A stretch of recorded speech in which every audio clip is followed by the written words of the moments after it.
The grill is shot. The chairs are held together by optimism. And what happened to the rug?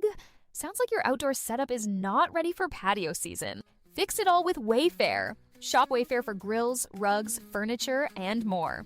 With 20 million 5-star reviews, room of choice delivery, and expert setup on qualifying orders, it's never been easier to do more for less. Get 10% off your first eligible purchase. Hurry to wayfair.com or download the app now. Wayfair, every style, every home. We all have routines. I'm Jabron, and with diabetes, mine was finger sticks. Sometimes I skip them because they hurt. The Freestyle Libre 3C GM changed that. It gives me glucose insights without finger sticks. Learn more at freestylelibre.us. Finger sticks are required if your glucose alarms or readings do not match symptoms, or when you see check blood glucose symbol for the first 12 hours. The views expressed should not be used for medical diagnosis or treatment as a substitute for professional medical advice. Individual circumstances may vary. For prescription only. Safety info found at freestylelibre.us. Jake and Ben, 97.5, the KSL Sports Zone. We are live at 5, brought to you by Trajan Wealth. Call Trajan today, your local trusted financial fiduciary, 855-TRAJAN-1, or visit their website at TrajanWealth.com. Biggest story of the day today, Ben, the NHL draft. It is about to get going momentarily. We are live at JCW's in American Fork. In fact, our food just came in, and it's delicious. Ooh. I saw our next two, I guess guests, but part of the roundtable, of course. I saw you guys chomping down over there. Did you get your food yet? You guys ate already? I scarfed that thing down. Okay. He is Jay Stevens and Kevin McClosky joining us for our NHL draft roundtable. Of course, everybody knows Jay and Kevin, the GM of the Utah Outliers. So very excited to have you both along for the ride. And, man, I love drafts. I mean, this is so fun. Yeah, and it's I've been saying the whole time that I didn't think Utah would pick. I thought Utah would make some kind of a trade, and it's looking like they're going to. It's not the package that I thought was going to happen, but it's exciting. This is fun. It's fun, but you also I really like Peterka as a person and talking to him, and I do like him as a player. And Kevin will disagree with me on a lot of things, but.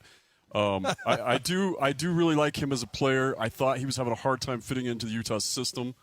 But I was just saying to Kevin, I'm like, Peterka plays like a Boston Bruin, so it makes sense that they'd come try to pick him up. They're more of a free-flow offense. So I think he'll fit in really well there. And you think if it's Peterka and Pasta playing together, that'll be fun to watch. Also, kind of a funny wrinkle to this is the Bruins are hiring Kevin Adams, the former GM of the Sabres, who traded Peterka to Utah, and he comes in and he brings him right back to Boston. So, hey, that's probably a good sign for Peterka that he's got somebody in his camp if he does end up in Boston, in fact. Yeah, and it's one of those things, too, where you have a guy that says, hey, he didn't work for the system we had in Buffalo. Uh-huh. Honestly, I don't think it was even that as much as I think Utah wanted him, and Buffalo knew they needed Josh Doan. Yeah. And I think everybody needs a Josh Doan on their team. Mammoth could use one. Would you like to have Josh back? 100%. I've been saying that the whole time. He was my favorite draft pick. And because he's just a bruiser. He is just like his dad. He just goes full out. And his dad ran that organization. He was the face of the Coyotes forever. And it wasn't because he was nice. It's because he got out and he did the business that needed to be done. He would hit anybody. He scored goals. He fought anybody he had to fight. He did whatever it took. He was an excellent player. I like those North American farm boy type players, and that's what his kid's going to be. And he's already proven it. He's a bruiser. First year. Yeah, and the first year he's coming out and he's just killing everybody. And you knew it was in him. So I hated to see him go. Who's coming back in return? If Peterka's going, who's coming the other way, Jay? That's a great question. Do you have to bring salary back, or can you trade salary and just bring draft picks back? Are you asking, is it possible? Yeah, is it possible? Yeah, it's definitely possible. Sure. Yeah, okay. Yeah. It's possible. To me, I just got to see who they're bringing back. It's really surprising me. The other thing that surprised me is Peterka, when he signed the extension, he signed a no trade. So it seems like every player in the NHL has a no trade or no movement of some type. Now, it used to be so rare. It was only Messier and Gretzky that could pick where they went. Now everybody gets to say. But it'll be interesting to see what comes back. I thought Utah would make some kind of a move for a goalie. I thought they would package a deal. I thought we'd see. I even mentioned Peterka before, but I thought we'd lose Denoye and maybe Simashev in this pick. and go to Detroit and get a goalie and Larkin back. A big splash. Yeah, I thought that's what was going to happen. I really kind of felt it. There were some other people talking about that, like, the experts as they are. But JJ has 10-team no trade. Okay. Not a full. Sure. So maybe Boston's not on it. Or maybe Boston is on it, and he was willing he wants to go to Boston because of back. what you said, Ben, about Adams. And I guess they have the only German head coach, and he's a German guy, so a chance to reconnect. Yeah, that does kind of make sense too. Like, there's a lot of things that start falling into place that makes it feel better, and that if Boston wasn't on the team or on his no trade, then they'd be like, yeah, there's a lot of things that weren't there when I signed the no trade that are there now. Makes sense now. Yeah, that makes sense. That it'd be a good fit. Well, Kevin Jay alluded to maybe you not being as big a fan of J.J. Peterka. I think everyone was excited and the hype was there, and then the production never followed. What did you think of the fit, maybe why it didn't work, and the idea of moving on after a year? I always say to Jay, the one thing that makes Vegas really good is they trade a player a year too early versus a year too late. Yeah.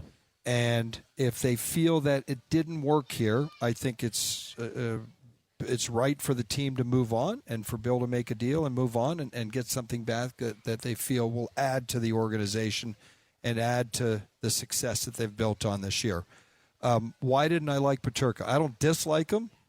I don't know. I just, to Jay's point, I just don't think he fit in well. And he still had 25 goals. That's not, chopped liver. But, I don't think it worked like they thought it was. I don't think he defended that hard. And I think if you look at the teams that win Stanley Cups, you better defend like a dog. So what did they want from Peterka that Doan was not going to give them? I mean, what was the reason for the move in the first place? Simply the scoring? I'm not sure about that because he did more goals than Peterka did. Yeah, right. And he plays a much grittier, sandier, in-your-face game. So I don't know. I think that they felt maybe Peterka would take leaps and bounds ahead in goal production. It didn't happen. They did sign him to the deal, and they're going to move on sooner than later. So I applaud the organization if they feel it didn't work. And listen, he, at the end of the night or the end of tomorrow, the draft's over, he may still be a Mammoth. Yeah. So, and one of the things that I thought they were looking for, it's kind of crazy because Peterka, the same age as Doan, had a full season in the NHL, and Doan hadn't. But they also, if it would have been 2 years before, I think Doan would have had a full season because when they were in Arizona, anybody could make the team. Basically, it was almost like free tryouts. They didn't have that depth, and then they come to Utah and they get more players and they have more depth, and they, like, Doan was doing all the right stuff. And they'd send him down because they're like, he's just not finishing. He's creating, but he's not finishing. And they thought Peterka would come in and finish. And I think it's the proof's in the pudding right there is that Doan can finish, and he learned to push people out of the way. And so I don't know. It always killed me that he was my favorite draft pick. He was a big part of Buffalo's success this year. 100%. 100%. Yeah. And part of that trade, Kesselring's already moved on to San Jose. He's a Shark. Yeah. So. Looking at I liked what you said about Vegas. They trade guys a year too early versus a year too late. Looking at how Bill Armstrong and now Chris Armstrong have kind of operated, they've been very aggressive. The 100%, Mikhail Sergachev trade was very aggressive. Their first draft here when they were still the Utah Hockey Club, they go and get Cole Baudouin. They've made moves. We had wondered are they just doing that now because they were in Arizona. The restraints were pretty tight. They weren't going to spend a lot of money. They weren't going to be that aggressive. Do we think this is just who Bill and Chris Armstrong are? Do we think this is kind of always going to be their MO? They're an aggressive front office? We were just talking about that, too. I kind of wonder if Chris just does stuff sometimes to prove that he's here. Okay. And he's like, this is my job, and I'm going to do stuff. Bill Armstrong has that plan. He has that map. And I have never, in all my years of being a huge hockey fan, I've never been, in the back office making deals like this, but I've never seen anybody keep to a plan the way he keeps to a plan. Usually you're like, all right, we're going to do this, we're going to do this, we're going to do this, and then a free agent comes available, and you're like, you know what, we have all these draft picks. We could get that guy, like a Dylan Larkin or something big like that. We could grab that guy, and that could skyrocket us right now. And Bill Armstrong says, we're not doing that. We're not trying to get good right now and be good for a couple years. We're trying to get good in a couple years and be good for a long time. and they're built that way right now. Who does this sound like? There's a basketball team that plays out of the same building, right? And it's the same mindset. Yeah. So I think Bill will do what's right for the team that will make the team better systematically for a long time. Not for they made the playoffs. They actually, that series could have gone their way in Game 4. It didn't. Yeah. And then Vegas kind of got them the last couple of games. But Bill will do what's right for this organization for the long haul, the long vision. And it sounds, I don't follow the Jazz that much. I'm not a big basketball guy, but it sounds like they do the same thing there. And really, let's go to the leadership, Ryan and Ashley Smith. Right. Yeah. So it really goes back to the top there. So I think both organizations are building for, and I said 2 years ago on the tarmac and Delta, I said, wouldn't it be great in 28, 29, or 30, we have the Stanley Cup Finals and the NBA Finals in the Delta Center every other night. Yeah, right. No kidding. Emily Kaplan of ESPN, by the way, is saying that this deal is being finalized, and it will be 2 first-round, or she says multiple first-round picks coming back to the Mammoth.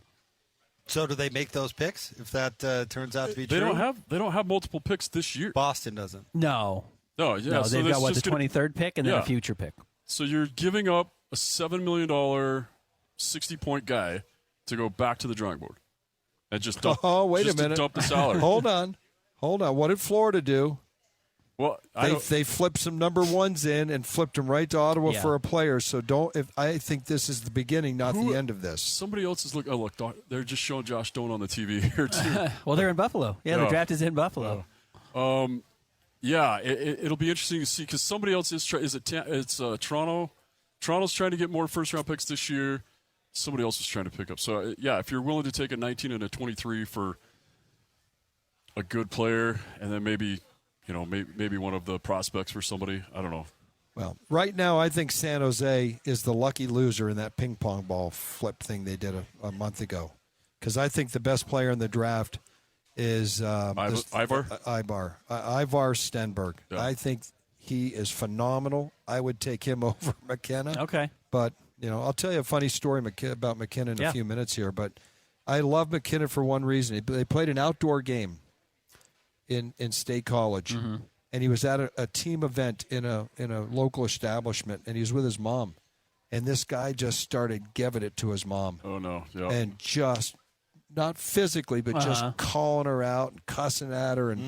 And to McKenna's credit, he defused the situation and walked away with his mom. They left the event, and the guy freaking chased him into a parking lot. And he wouldn't shut up, and finally McKenna had enough. He one-punched and broke the kid's jaw, knocked him out. Well, because he had some legal issues, right? I mean, Gavin McKenna. That was the legal issue. That was the legal issue. The legal issue was Right. gone in about 24 hours. Yeah, right, because I remember hearing the story. Like, this and is the he's not potential number one he's pick. not a crazy, goofy player, but I really applaud him, and that's what we like about hockey. The fact that he Stand walked up away for first. parents. The fact that he walked away brilliant. first shows a lot of maturity that you don't get out of 100%. 18-year-olds. Yeah. I still like Stenberg better. How much of a given is McKenna going number one? That's the crazy part about it. I'm sorry if I keep cutting you off, No, but that's the that's crazy fine. part about it. This is the big experiment, right? Where this is the product. The first time we're going to see the big experiment pay off.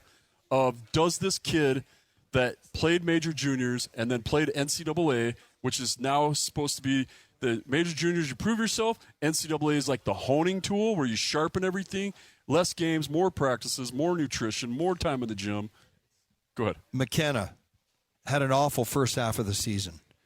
He ended up with 51 points in 35 games, 33 points in the last 19 games. Yeah. It's not easy to step in as a 17-year-old and compete in the NCAA D1 hockey because you're playing a lot against 22, 23, some 24-year-olds, and that's going to change here in the next couple of days as we roll through that.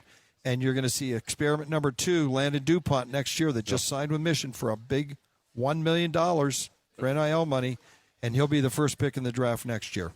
And he's an undersized defenseman that can really skate, and he's very dynamic. So this is not a trend. This is going to be a Josh Stone's the host. He's hosting. He's up there. It's making Gary Bettman look small. Yeah. Well, Gary Bettman's pretty small. He is pretty He's not a small. very big guy. Man, he's intimidating, though. I got to interview him a couple years Yeah. ago. Who's the guy on the right? Holy crap. This looks like It's got to be a Buffalo Bill. My eyes are not very good, and I'm far away. Either that or a wrestler, one or the other from Got to be Buffalo. one of the Bills. Big dude, that's for sure. So It's a lineman for the Bills, Christian. It's, thank you. Alignment I for love the producers. county. They make us look so smart. Christian, are we going to carry these picks live? yeah. Okay, very cool. I'm excited to hear that. So we'll be able to hear these picks as they come down and see the direction that they go. Okay, well, what do you guys think? Multiple firsts for Josh. I mean, good value?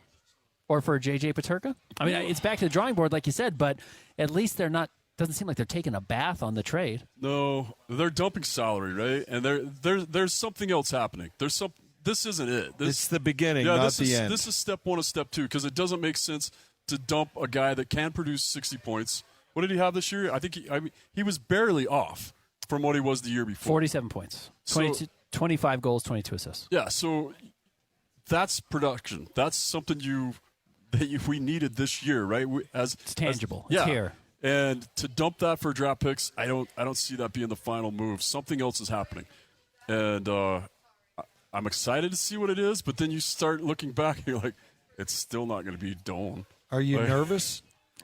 I get a little nervous. I get nervous, and like I was telling you before, like and Cole and I talked about this before too. We're there every day. We talk to these guys every day. Well, when I'm not at my other job, I'm there almost every day. Cole's there every day, and I get to really like a lot of these guys. And then when people say we're going to trade him, I'm like, whoa, that's my guy. That's my guy. Yeah. He's on my show next week. We're not trading anybody. And so I got to check back out and stop. It's the same way when you're. You can't pick your fantasy team with emotion. You have to pick your fantasy team with logic, and that's definitely how you have to do your real team, right?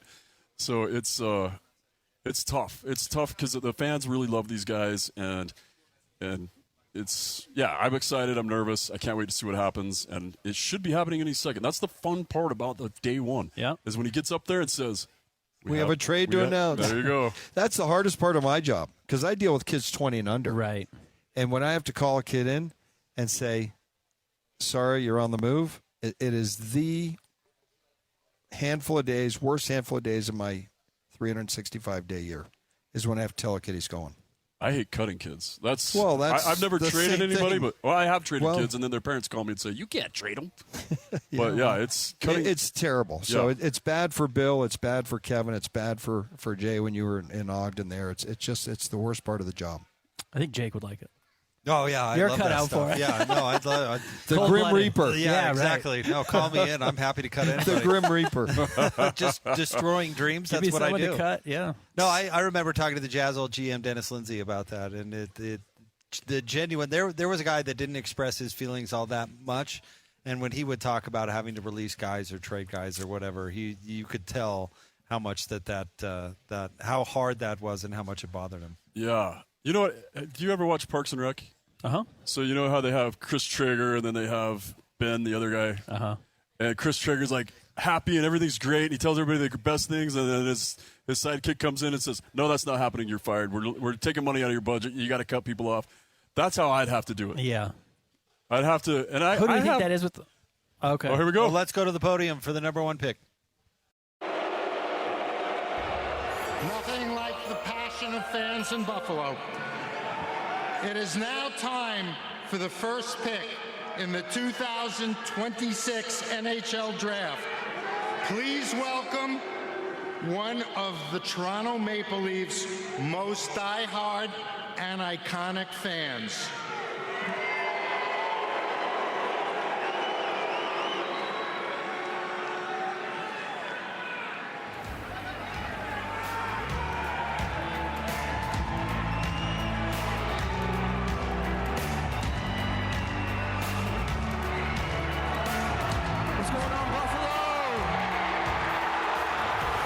What's up, Toronto? Man, what an incredible night. Oh, man, the child in me is ecstatic right now. I've been a Leafs fan since I was just a little boy, and these nights are so special. I'm so grateful to be here. But we got something to talk about right now. And if you follow me, what's going on, guys? How are you? What's going on, guys? How are you guys? Hey, hey. We got something to share with you guys tonight. I don't know if am I supposed to come up right up here? Hey, how are you? Good, good, good. Thanks for having me tonight. Yes, sir. I'm ready. Should I go for it?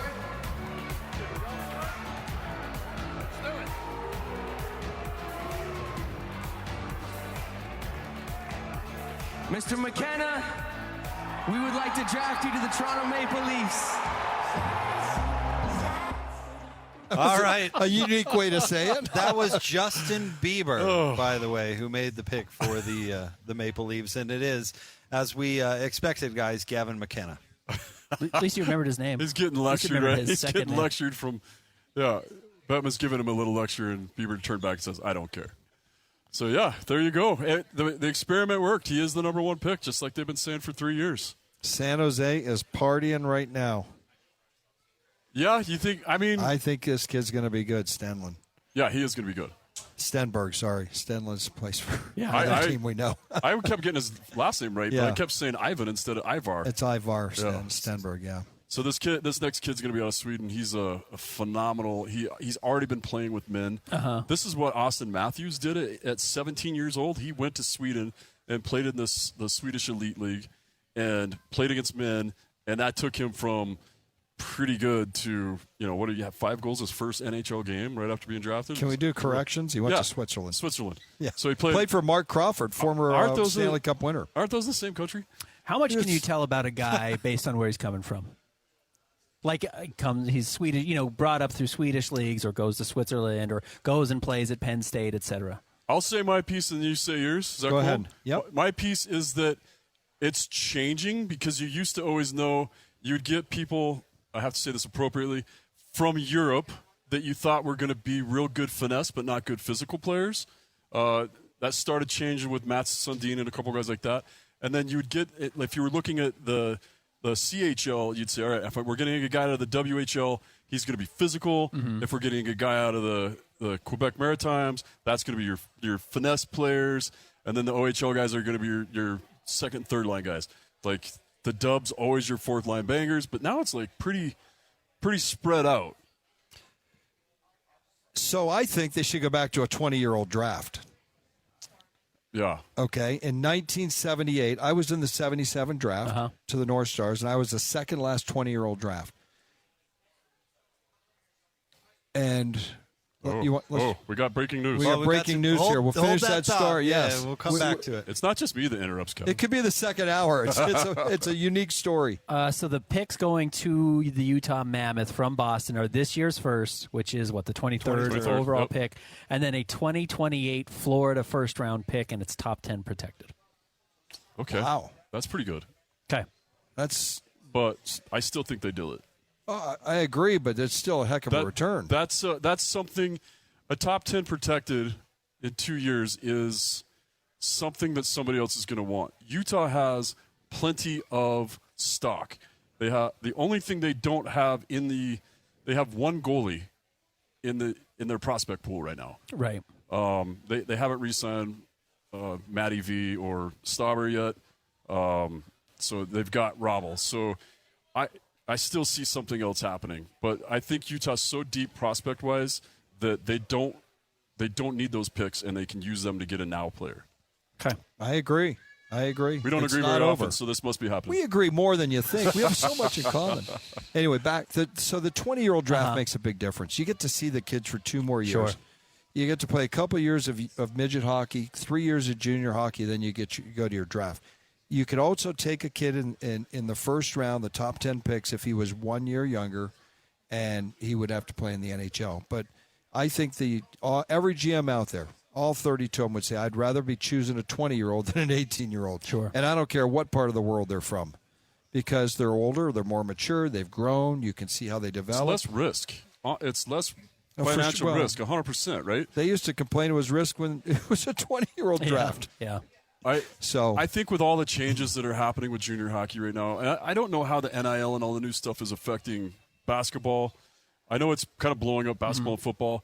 It is just changing the landscape of youth hockey, like junior competitive hockey, to the point where we don't even have an idea of what's going to happen. There are going to be some major changes. Kevin's in on some pretty good information. There are going to be some major changes happening to Canadian hockey, to the U.S. leagues.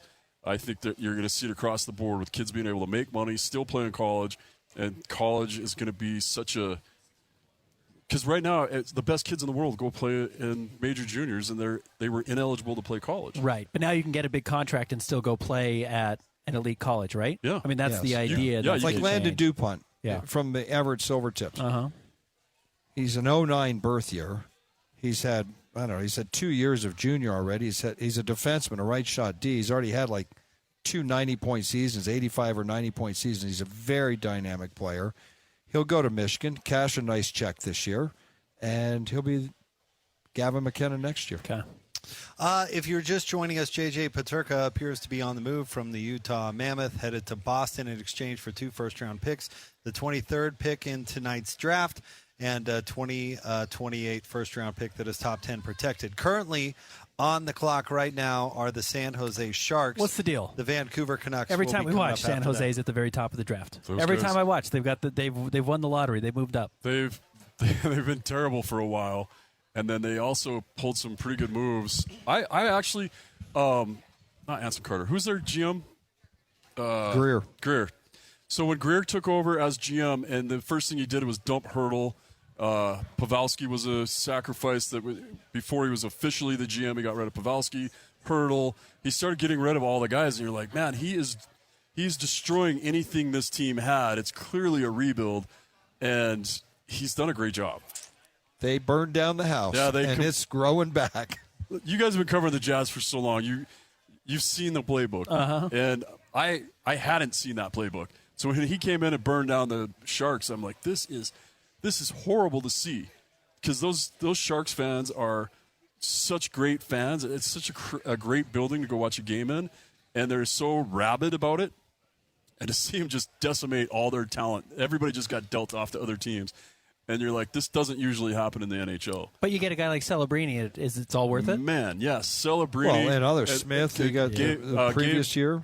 Will Smith. Will Smith for the previous year. Will Smith. Yeah, and it's just crazy. And you're just seeing and Celebrini was an immediate impact. Yeah. Will Smith, an immediate impact. And they're going to get this Swede now that's going to come in and be an immediate impact. Stenberg will play there this year, too. He's a Swede. He's already played 2 years, year and a half in the SHL, the Swedish Hockey League. Mm-hmm. He's had 12 goals in about 60 games, and that's as a 16, 17-year-old playing against men, 25, 30, 32-year-olds. So, and this kid can shoot the puck. He is a pure sniper, and he's a goal scorer. And that's the difference between him and McKenna, I think. McKenna's more of a setup guy. Yeah, and which Celebrini needs. John Cooper from Tampa always says you can't pass the puck into the net. You got to shoot it into the net. But you're going to have that guy on Austin Matthews' line now. In theory, that's where he fits. So you've got one of the best pure goal scorers in the NHL being fed by what's supposed to be a generational talent, right? So generational talent scoring, generational talent setting him up. But that's why everybody thought that Austin Matthews wanted to play with Keller, because Keller is one of the best pure passers in the league. That kid's vision is unbelievable. You don't agree with it? No, do they use generational like in basketball as they do as much in hockey? Oh, sure. Yeah, all the time. Yeah. That's what I'm chuckling at. But we keep getting it, though. Like, Austin Matthews is generational. He's terrific. His points have stood up against the test of time. What's a little bit below generational? Like, he's yearly. He's just like, Annually? Yeah. Decadely? He's decadely. Yeah. It's one of the. So I'm going to ask you a years. question, and you guys can. I know you guys are basketball guys. You can have an equivalent in basketball. Austin Matthews, Connor McDavid struggle to win because I call them video game hockey players, and they don't defend. Who wins Stanley Cups? Teams that can knock your teeth out and defend when you need to. And I find it's going to be interesting to see how the new coach in Edmonton does, which I don't agree with Mike Babcock, but but those players have to change. Success is not 150 points a year. So if you define success by winning a cup, then they have to change their game. And I give Gavin McKenna. I give McKinnon, a lot of credit. Blocking shots in Colorado. Yeah. Laying out and he's a great player, and he'll lay down and take and block shots, and I haven't seen those other two guys do that yet. I thought you saw more of that out of McDavid this year than you'd seen before. But yeah, it's the same. All right, here we go. Another call. Here's pick 2. San Jose Sharks is an Olympic gold medalist who last week became the first draft pick of the new PWHL franchise in San Jose, Layla Edwards.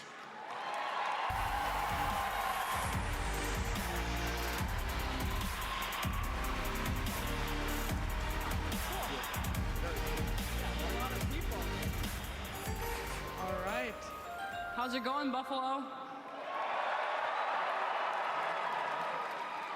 right.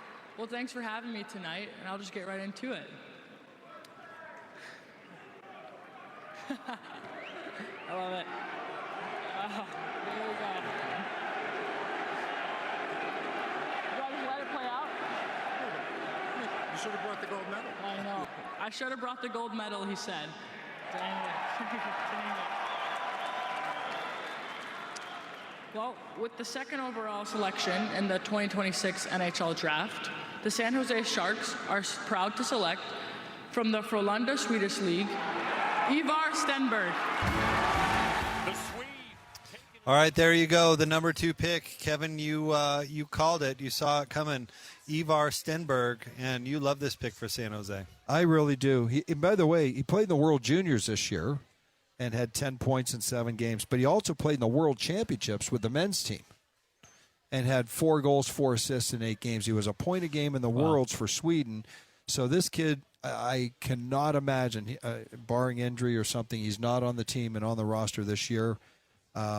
He's an 07. He was born September 30th, 07. He's 185 pounds, and this kid can shoot the puck. I think his playmaking ability, I was watching some film this morning on him, and his playmaking ability is underrated as well. But it's nice to have goal scorers, you know. And Celebrini, Stenberg, Smith, this team's going to be a force to be reckoned with. Yeah, they really are. Anaheim's getting good, too. Yes. All right, the Canucks are on the clock now. We'll step aside here for a second. We're live at JCW's. It's our NHL Draft Roundtable show. We're here in American Fork. Gavin McKenna goes number 1 to the Maple Leafs, and Ivar Stenberg goes number 2 to the San Jose Sharks. We'll get you pick 3 coming up on the other side. Stay tuned. 97.5, the KSL Sports Zone. We all have routines. I'm Jabron, and with diabetes, mine was finger sticks. Sometimes I skip them because they hurt. The Freestyle Libre 3C GM changed that. It gives me glucose insights without finger sticks. Learn more at freestylelibre.us. Finger sticks are required if your glucose alarms and readings do not match symptoms, or when you see check blood glucose symbol for the first 12 hours. The views expressed should not be used for medical diagnosis or treatment as a substitute for professional medical advice. Individual circumstances may vary. For prescription only. Safety info found at freestylelibre.us. The question isn't whether the world is changing. It's whether you'll be ready for it.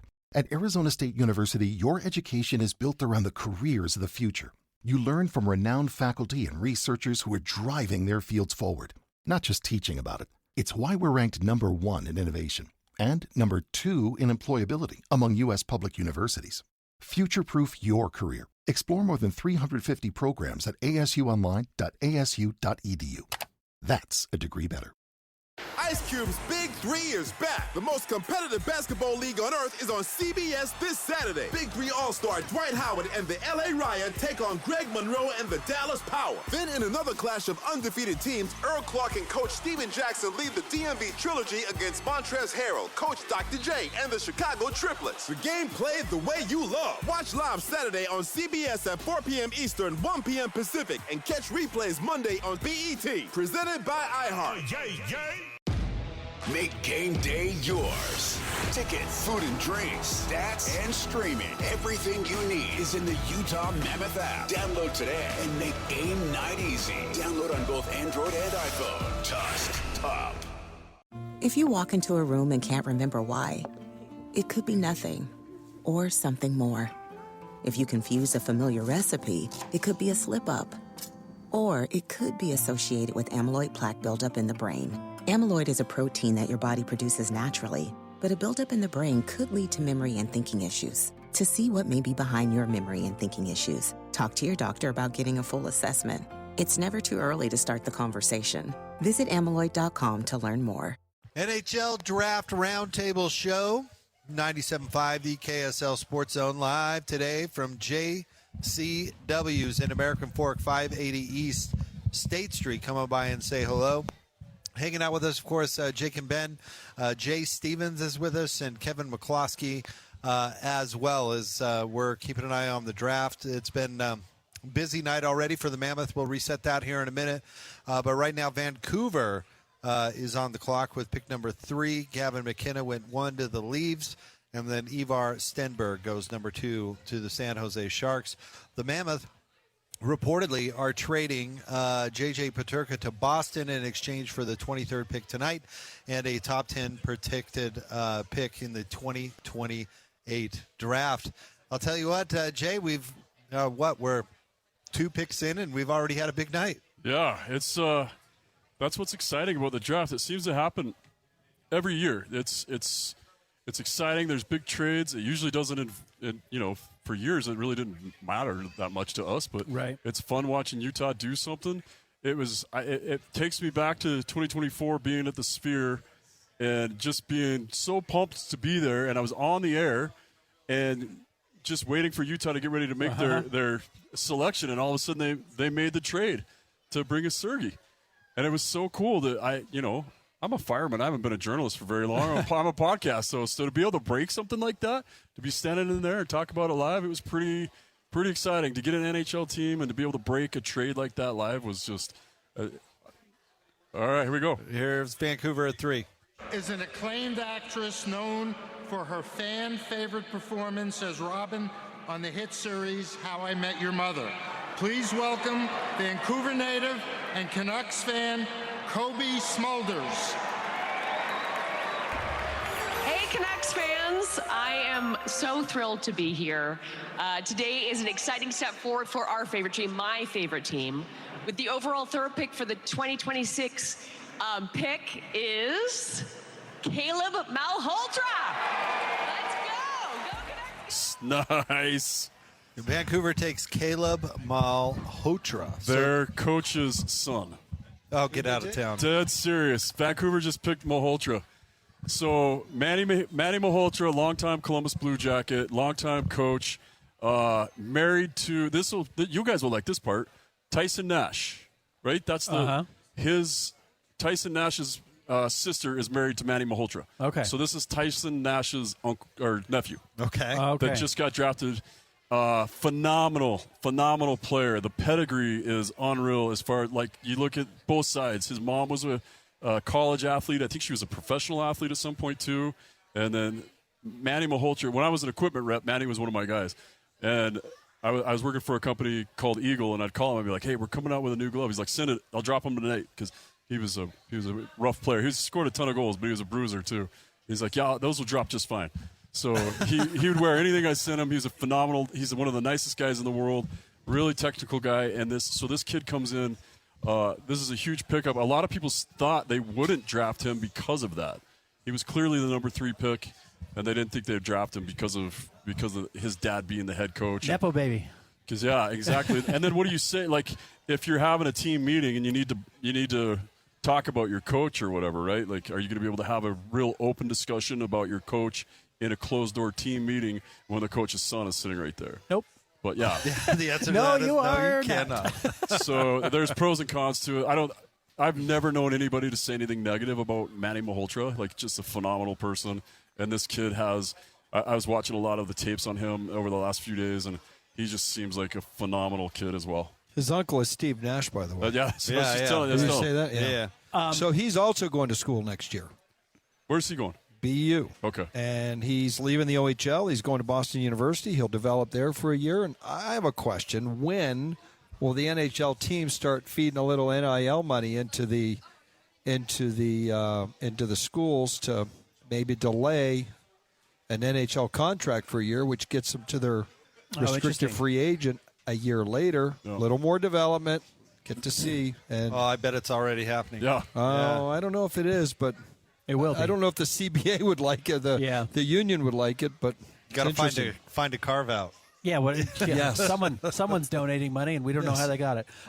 Hey, so the fact that the Mammoth got the 23rd pick in this year's draft, in addition to the 19th, if this is setting up something bigger, I mean, that kind of creates a little bit of urgency that you got to redirect this pick somewhere. Yeah. You know, if that's the case. I mean, doesn't that have to be the thought? If this is going to be, this is the first step, I keep checking. Moving. The other thing, I don't think they'll be there at the time, but the other thing is there are twins that are coming up. They committed to North Dakota, but there are a couple twins that are coming up that want to play together. And I think they're probably... They play in Medicine Hat. They were 1-2 in the Western Hockey League in scoring. Yeah, they're unreal, but I can't imagine they're going to be around at 19 and 23, but that could be another play. One will... They both could be. It'll be interesting. One's not much of a... I shouldn't say this. He's the second leading scorer in the league, in the Western Hockey League. His brother scored 45 goals. The twin only scored 23, but he had a lot more assists. Because he was setting up his brother. Well, just keep it in the family, right? Yeah, it's one of those. So, by the way, there's a kid from Midway, plays for Medicine Hat. Yeah, who's an 08. Yeah, Schaefer Carroll. Yeah, he's been on my show a few times. He's a phenomenal kid. He'll be draft eligible next year. Big, strong kid. Yeah, he was on our show. He came in and talked to us for a little bit. Great kid, right? Nice kid, yeah. Great kid. And he's if he was almost a point a game. He missed about half a year with injury, but if he continues on, he could be a top pick next year. Yeah. Wouldn't that be a fun story? Man, and if the from Midway to the Delta Center. And how about if he gets drafted by the Mammoth? That would be unbelievable. All right, we have another trade. Now you guys may have to help me. Oh, it's Dorofoyev. Yeah, go ahead. Man. So the Rangers just got Pavel Dorofoyev, who I thought could if they didn't get him by July 1st, somebody was going to offer sheet him and steal him from Vegas anyway, because Vegas could not afford to keep this guy. He was really good in all the playoff rounds until the final. He didn't really. Well, he was the big switch that worked so well against the Mammoth, right, in the opening round. He scored 2 in the one game, but other than that, he was quiet in the final. So, that's a bad trade. So they'll re-sign Anderson, the defenseman, which I'm not a big fan of. I would have kept the goal scoring. So they gave him their 26th pick this year, their 3rd pick this year, and the 28th top 10 protected. Very similar. So 3 ones? Yeah, very the same. Yeah, 3 ones. No. A third round. 2 ones and a third. Yep. Well, it's pretty similar to what the Mammoth got for Peterka. That'll be the first round picks Vegas has had since maybe their inception. Yeah, they're big on trading. They trade their picks. Yeah. People complain they villainize Vegas, but man, they're cutthroat. They win, right? 9 years in the league. They've been to the Stanley Cup championship 3 times, won it once. That's not bad. They're doing something right. Yep. My lovely wife Brooke is listening. She will be in tears now. She loves him. Okay. So, big Vegas fan. Okay. So, all right, Buffalo is on the clock right now. Let's step aside. We'll come back with pick number 4 live here from JCW's in American Fork. It's your NHL Draft Roundtable. Jay Stevens, Kevin McClosky, of course, Jake and Ben. More next. 97.5, the KSL Sports Zone. Hey there, it's Wayfair here, where delivery and setup are as easy as a few taps on your phone. You're relaxing in an old hammock, scrolling Wayfair's app, when you spot it, a brand new patio set. Next thing you know, Wayfair delivers it right to your patio and sets it up. Oh, you need a new grill too? All right, Wayfair's got you covered. With Wayfair's Room of Choice delivery and fast expert setup on qualifying orders, life gets a little easier. Visit wayfair.com or the Wayfair app. Wayfair, every style, every home.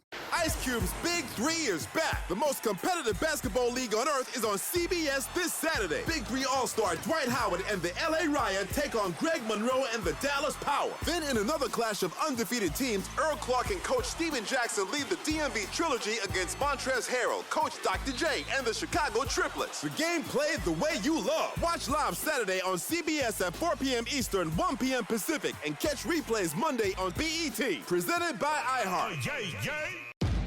Make game day yours. Tickets, food and drinks, stats, and streaming. Everything you need is in the Utah Mammoth app. Download today and make game night easy. Download on both Android and iPhone. Tusk Top. Real value shows up in reliability you don't have to second guess. Like a set of Firestone all-season tires. They're designed to deliver confidence-inspiring wet weather traction and a quieter ride, no matter the road, season after season. Firestone all-season tires. For durability you can count on. just like people count on you. Firestone, always dependable since 1900. This one's for all my TV lovers. My Entertainment from DirecTV gets you 60-plus channels and Disney+, Hulu, and HBO Max all in one pack. But here's the thing. With so much great TV in My Entertainment, you're going to want to talk about everything you've been watching. Just remember that your friends might not be as well watched as you. Don't be a spoiler and encourage them to get My Entertainment for just $34.99 a month. Go to directtv.com/genre packs and sign up today.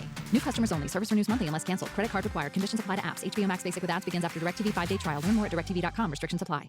NHL Draft Roundtable show live from JCW's in American Fork.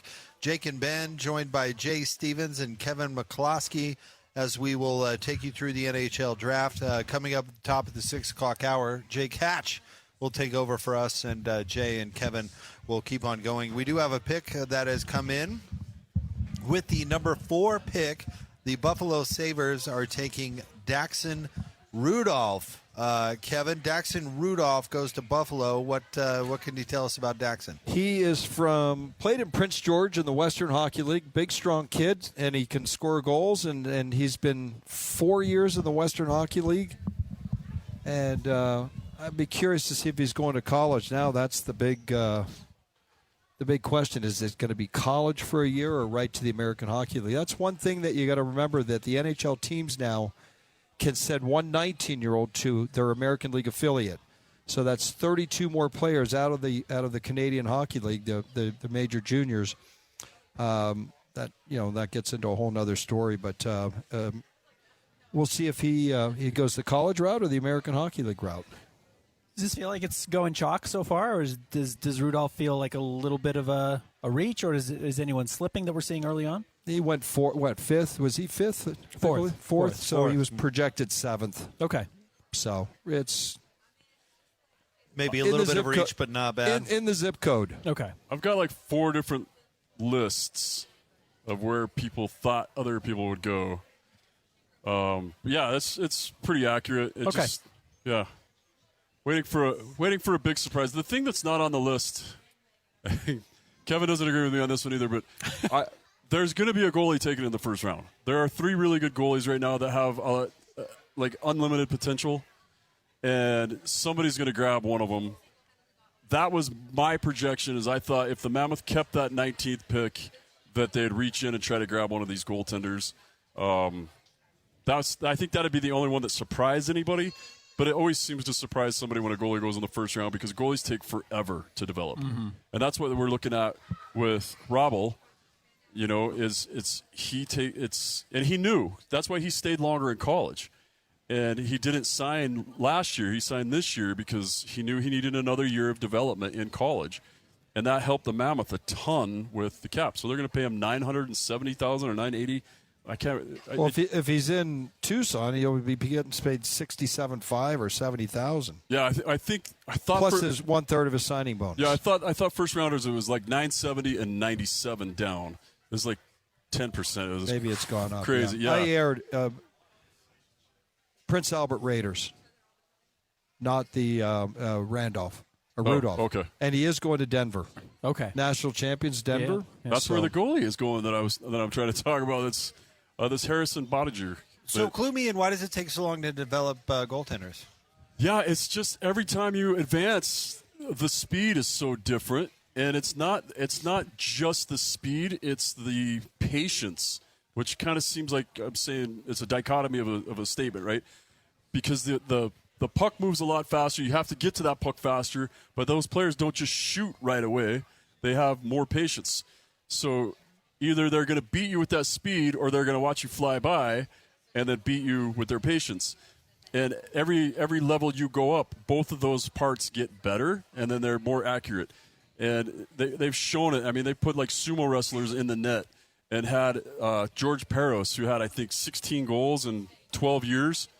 He was a fighter, and he could still, any spot that was open, he could find on these guys. So when you get to the NHL, the shooting is way more accurate, the patience and the speed, and it just takes goalies longer to adapt their game to it. You just got to – goaltenders, there's so many different parts to being a goaltender. Not that there isn't to being a shooter or a forward or a defenseman, but there's just so many different aspects of a game. Like you could spend an entire half a season working on just getting better on one glove, and then hoping that part of your game is better, and then you move forward. I was having a talk with Veggie about that at the end of this season, and he was saying the same thing. I'm like, what are you going to work on this season? And he's like, mid blocker. I'm like, all off season? He's like, yeah, all off season will be low mid blocker, meaning 14 inches. While you're in the butterfly, that's where everybody seems to be shooting this year, and that's where he wants to shoot. I'm showing the wrong arm with him because he's a lefty. So low blocker, and he's gonna. That's what he's gonna work on the most. Yeah. You wouldn't hear that from a forward. The forward would be like, I'm going to work on pulling pucks off the board. I'm going to work on, being stronger on this and this and this. But for a goalie, you have to fine-tune every piece in the NHL. Just get in the way of all of them. Yeah, right. Just get a piece of everything. That's right. Yeah. So that's what I just quicker releases too. I was deceptively slow. And it caught a lot of people off guard. Yeah, I caught a lot of people off guard. They thought I looked better than I was. But you used to be quicker. I got new hips now. I'm faster now. But yeah, it's crazy how good these guys are. And I had I want to call it the privilege, but man, I got abused. For a few summers, I'd go back to Minnesota and I'd play. I'd be with the Grizzlies all year. And practicing with them and playing with them and having a good time. And then I'd go up and I'd play with like four of the Sidney Crosby and Zach Parise and a guy named Drew Stafford. They were all NHL first-round draft picks. And I don't think I stopped any pucks. Like, I don't know. I think I was just there because I was their friend and because I definitely wasn't helping them get better at anything. Unless maybe it was boosting their confidence. Well, they needed a target. Yeah. Well. So, let's get to pick 5 in the podium.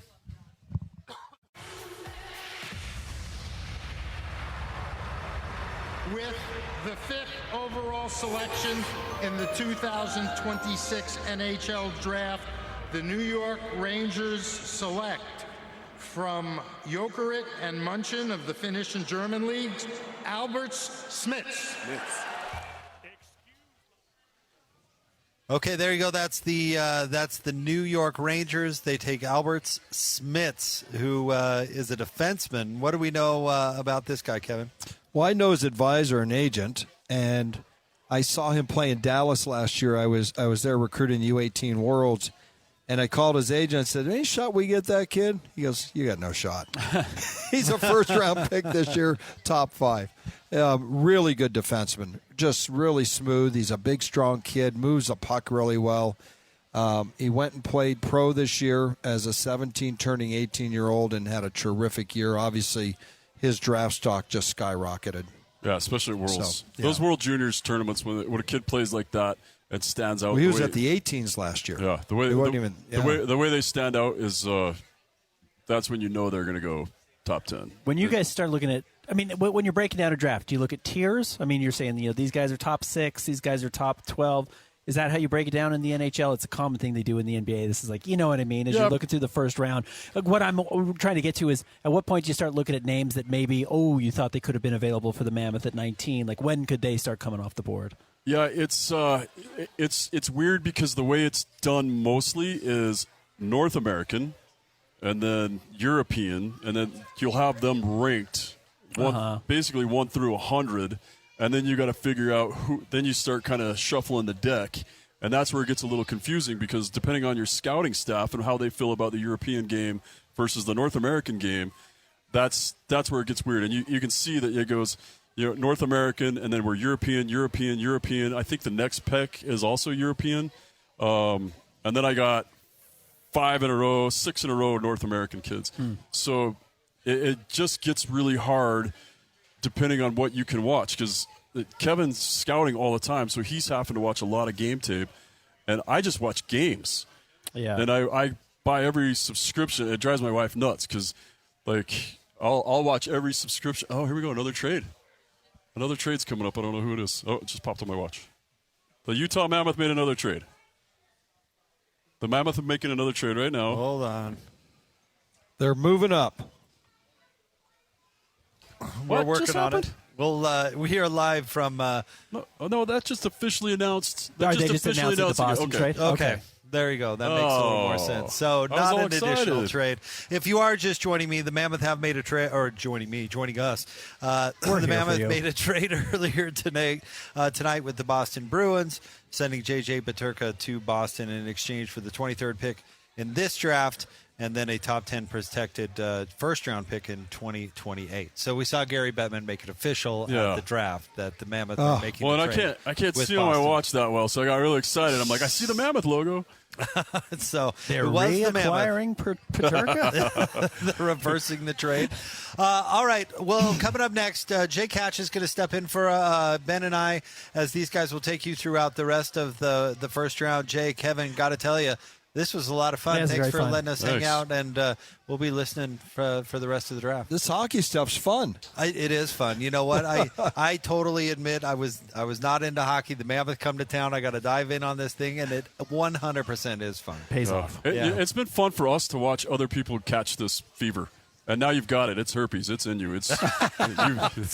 You're keeping it. We got 16,000 geniuses every night at the Delta Center. Just ask them, because they'll tell you how bad the refs are.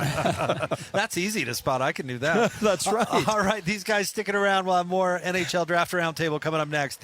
97.5, the KSL Sports Zone. The grill is shot. The chairs are held together by optimism. And what happened to the rug? Sounds like your outdoor setup is not ready for patio season. Fix it all with Wayfair. Shop Wayfair for grills, rugs, furniture, and more. With 20 million 5-star reviews, room of choice delivery, and expert setup on qualifying orders, it's never been easier to do more for less. Get 10% off your first eligible purchase. Hurry to wayfair.com or download the app now. Wayfair, every style, every home. Make game day yours. Tickets, food and drinks, stats, and streaming. Everything you need is in the Utah Mammoth app. Download today and make game night easy. Download on both Android and iPhone. Tusk Top. The question isn't whether the world is changing. It's whether you'll be ready for it. At Arizona State University, your education is built around the careers of the future. You learn from renowned faculty and researchers who are driving their fields forward, not just teaching about it. It's why we're ranked number 1 in innovation and number 2 in employability among U.S. public universities. Future-proof your career. Explore more than 350 programs at asuonline.asu.edu. That's a degree better. Now at McDonald's, get an $8 McChicken or a $9 McDouble FIFA World Cup meal deal. They come with small fries, a soft drink, 4-piece McNuggets, and 1 of 9 legendary cups. At participating McDonald's for a limited time while supplies last. All rights reserved. 2026 McDonald's at FIFA World Cup 2026. This one's for all my TV lovers. My Entertainment from DirecTV gets you 60-plus channels and Disney Plus, Hulu, and HBO Max all in one pack. But here's the thing. With so much great TV in My Entertainment, you're going to want to talk about everything you've been watching. Just remember that your friends might not be as well watched as you. Don't be a spoiler and encourage them to get My Entertainment for just $34.99 a month. Go to directtv.com/genre packs and sign up today. New customers only. Service renews monthly unless canceled. Credit card required. Conditions apply to apps. HBO Max Basic with ads begins after DirecTV 5-day trial. Learn more at directtv.com. Restrictions apply. Welcome back to our NHL draft coverage here on 97.5, the KSL Sports Zone. I'm Jay Catch, hanging out with the guys. First round ongoing here. We just had a pick come in. Carson Carroll's taken by the Calgary Flames. So picks coming thick and fast here. So thank you to everybody for tuning in here on the KSL Sports Zone. We'll take you up through the first round. Jay, let's start with you on this. I know that you have talked with Jake and Ben a lot about the trade for the Utah Mammoth here. A lot of people out there saying that the Mammoth are big game hunting with this move, and they might be looking to make another move on top of already moving J.J. Peterka out. Yeah, that's kind of what I thought for sure. Like I was kind of astonished that it happened. Like I said, the people I was talking to and the internet stuff I was looking at kind of made it seem like we were looking at a trade with Detroit, and Detroit needs to restock a little bit. They're in a rebuild, so they need some prospects. So it made sense to me that they would move the 19th pick and then maybe a couple prospects for Larkin, and possibly if they got a little bit more crazy, and if it was what I had heard was Denoye and Simashev and our draft pick and maybe another draft pick for Larkin, and that their goalie that's only played one NHL game, but everybody seems to think he's going to walk right into the NHL and be a fantastic backup goalie. Okay, so Kevin, he brings that up. I'll ask you this: they already have Michael Hrabal in the wings here for the Mammoth. Jay, and you came on with DJ and PK earlier this week and talked about the need for a goalkeeper. I guess, Kevin, how would that affect the development of Hrabal? Would this be a stopgap measure? What do you make of that? I would think that you need as many good goalies in your system as possible. Fair. And if you've got 3 or 4, you want them all to be good, and you want competition. Okay. Because Bear looks really, really good when the goaltender plays well. Shocking. And Bear doesn't look as good when the goaltender doesn't play as well. Yeah. And that's as simple as you can say it.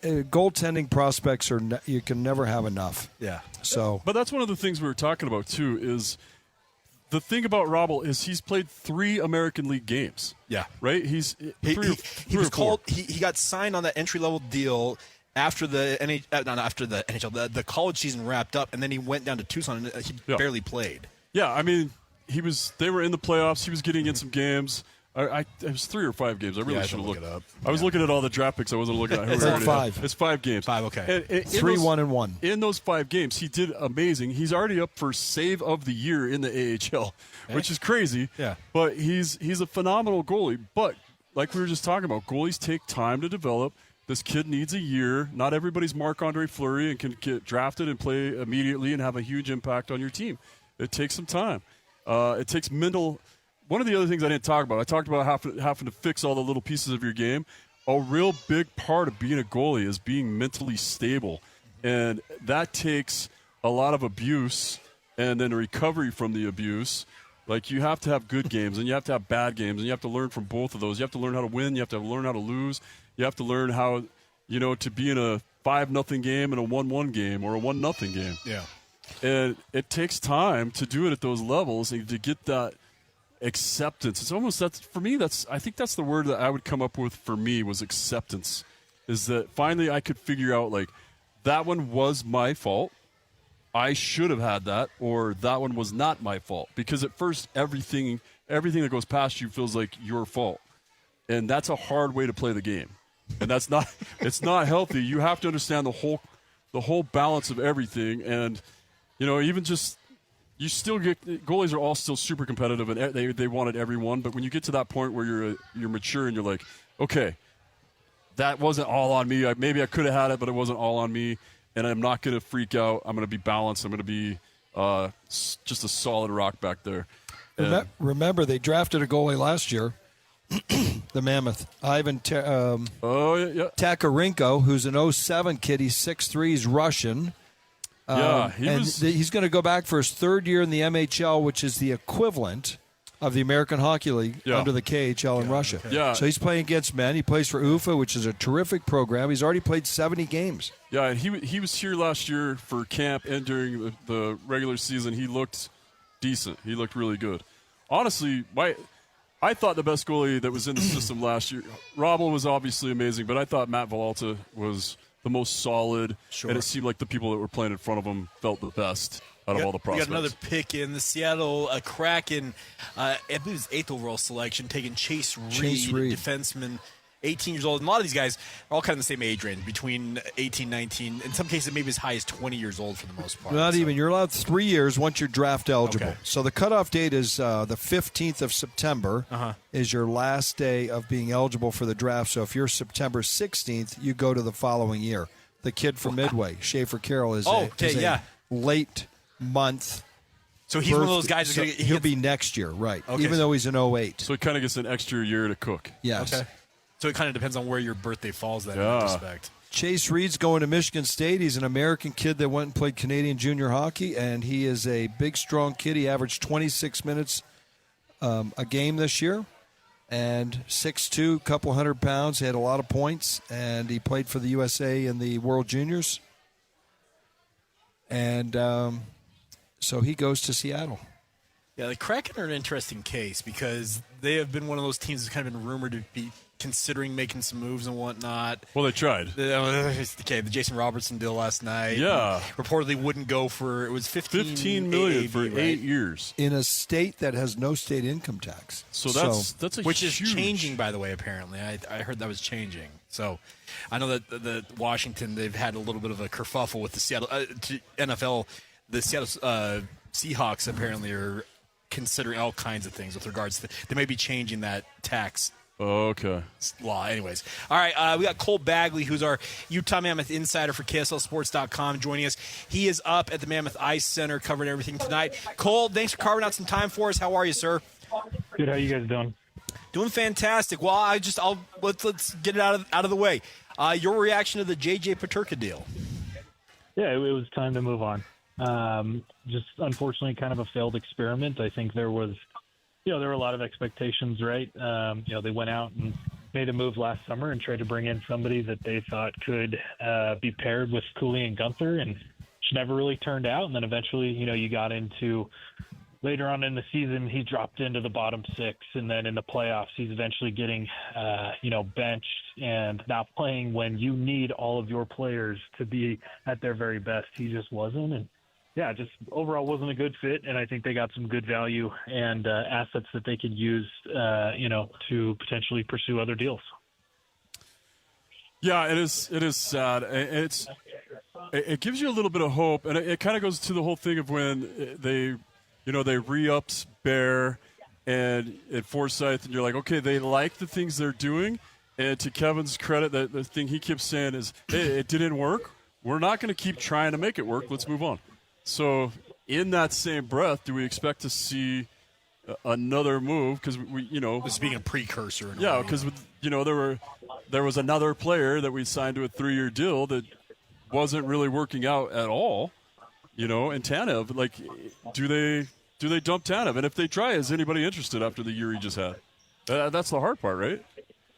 Yeah, I think that's the big difficulty, right? I mean, J.J. Peterka is an easier player to move. He's young. He still had a decent year in terms of production, and I think it probably just came more down to fit. And Boston is a place and a team that thinks that they can get him back up to his standard of production in terms of offense. The way that I look at this is the Mammoth don't need more picks. They don't need more first round picks, right? I mean they've reached a point in their rebuilding process where they're starting to emerge from that. They hit on Cooley and Gunther. They've got 2 franchise guys that they drafted themselves. We'll see, how many more of these prospects are ready to go this season between Daniil Boot and Dmitry Simashev, TJ Ginla, Caleb Denoyer, Cole Baudouin. How many of those guys are going to end up making the roster? So for Utah, I look at this and it just kind of feels like a precursor to something else with, adding more assets, and tools for them to go out and make moves.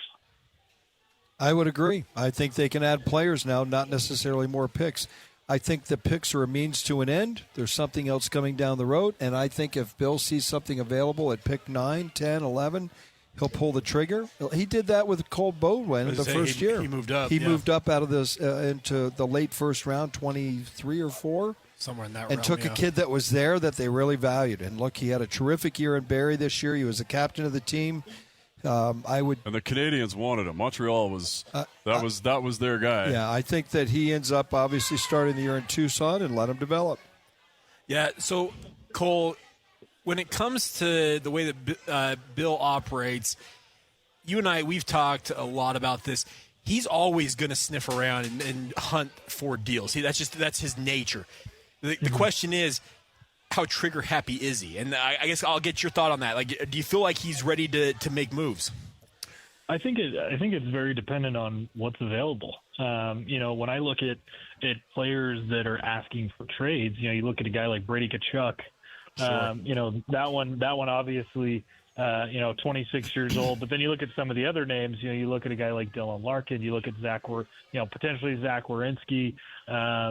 What's the situation with Jason Robertson, right? So, and could Robert Thomas become available? There was a lot of talk about him being somebody the Mammoth were interested in at the trade deadline. Then supposedly they shut things down, but it's kind of hard to get a read on what St. Louis is doing exactly. So I think it's really dependent on what types of players are seeking trades and new destinations. I think that Bill is going to continue to stick to his slow and steady race.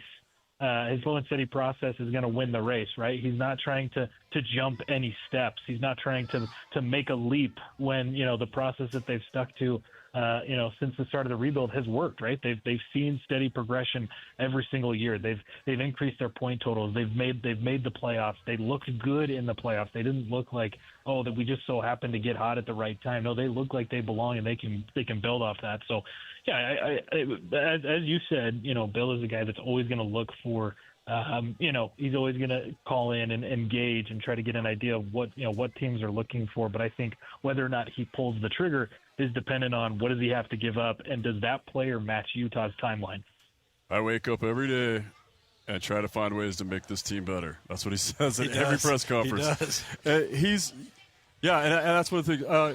St. Louis did come out today and say Robert Thomas off the table. Like he's staying. Not that means anything, but that's what they said today. Posturing. So yeah, that's what they call posturing. He's off the table unless the offer's really good.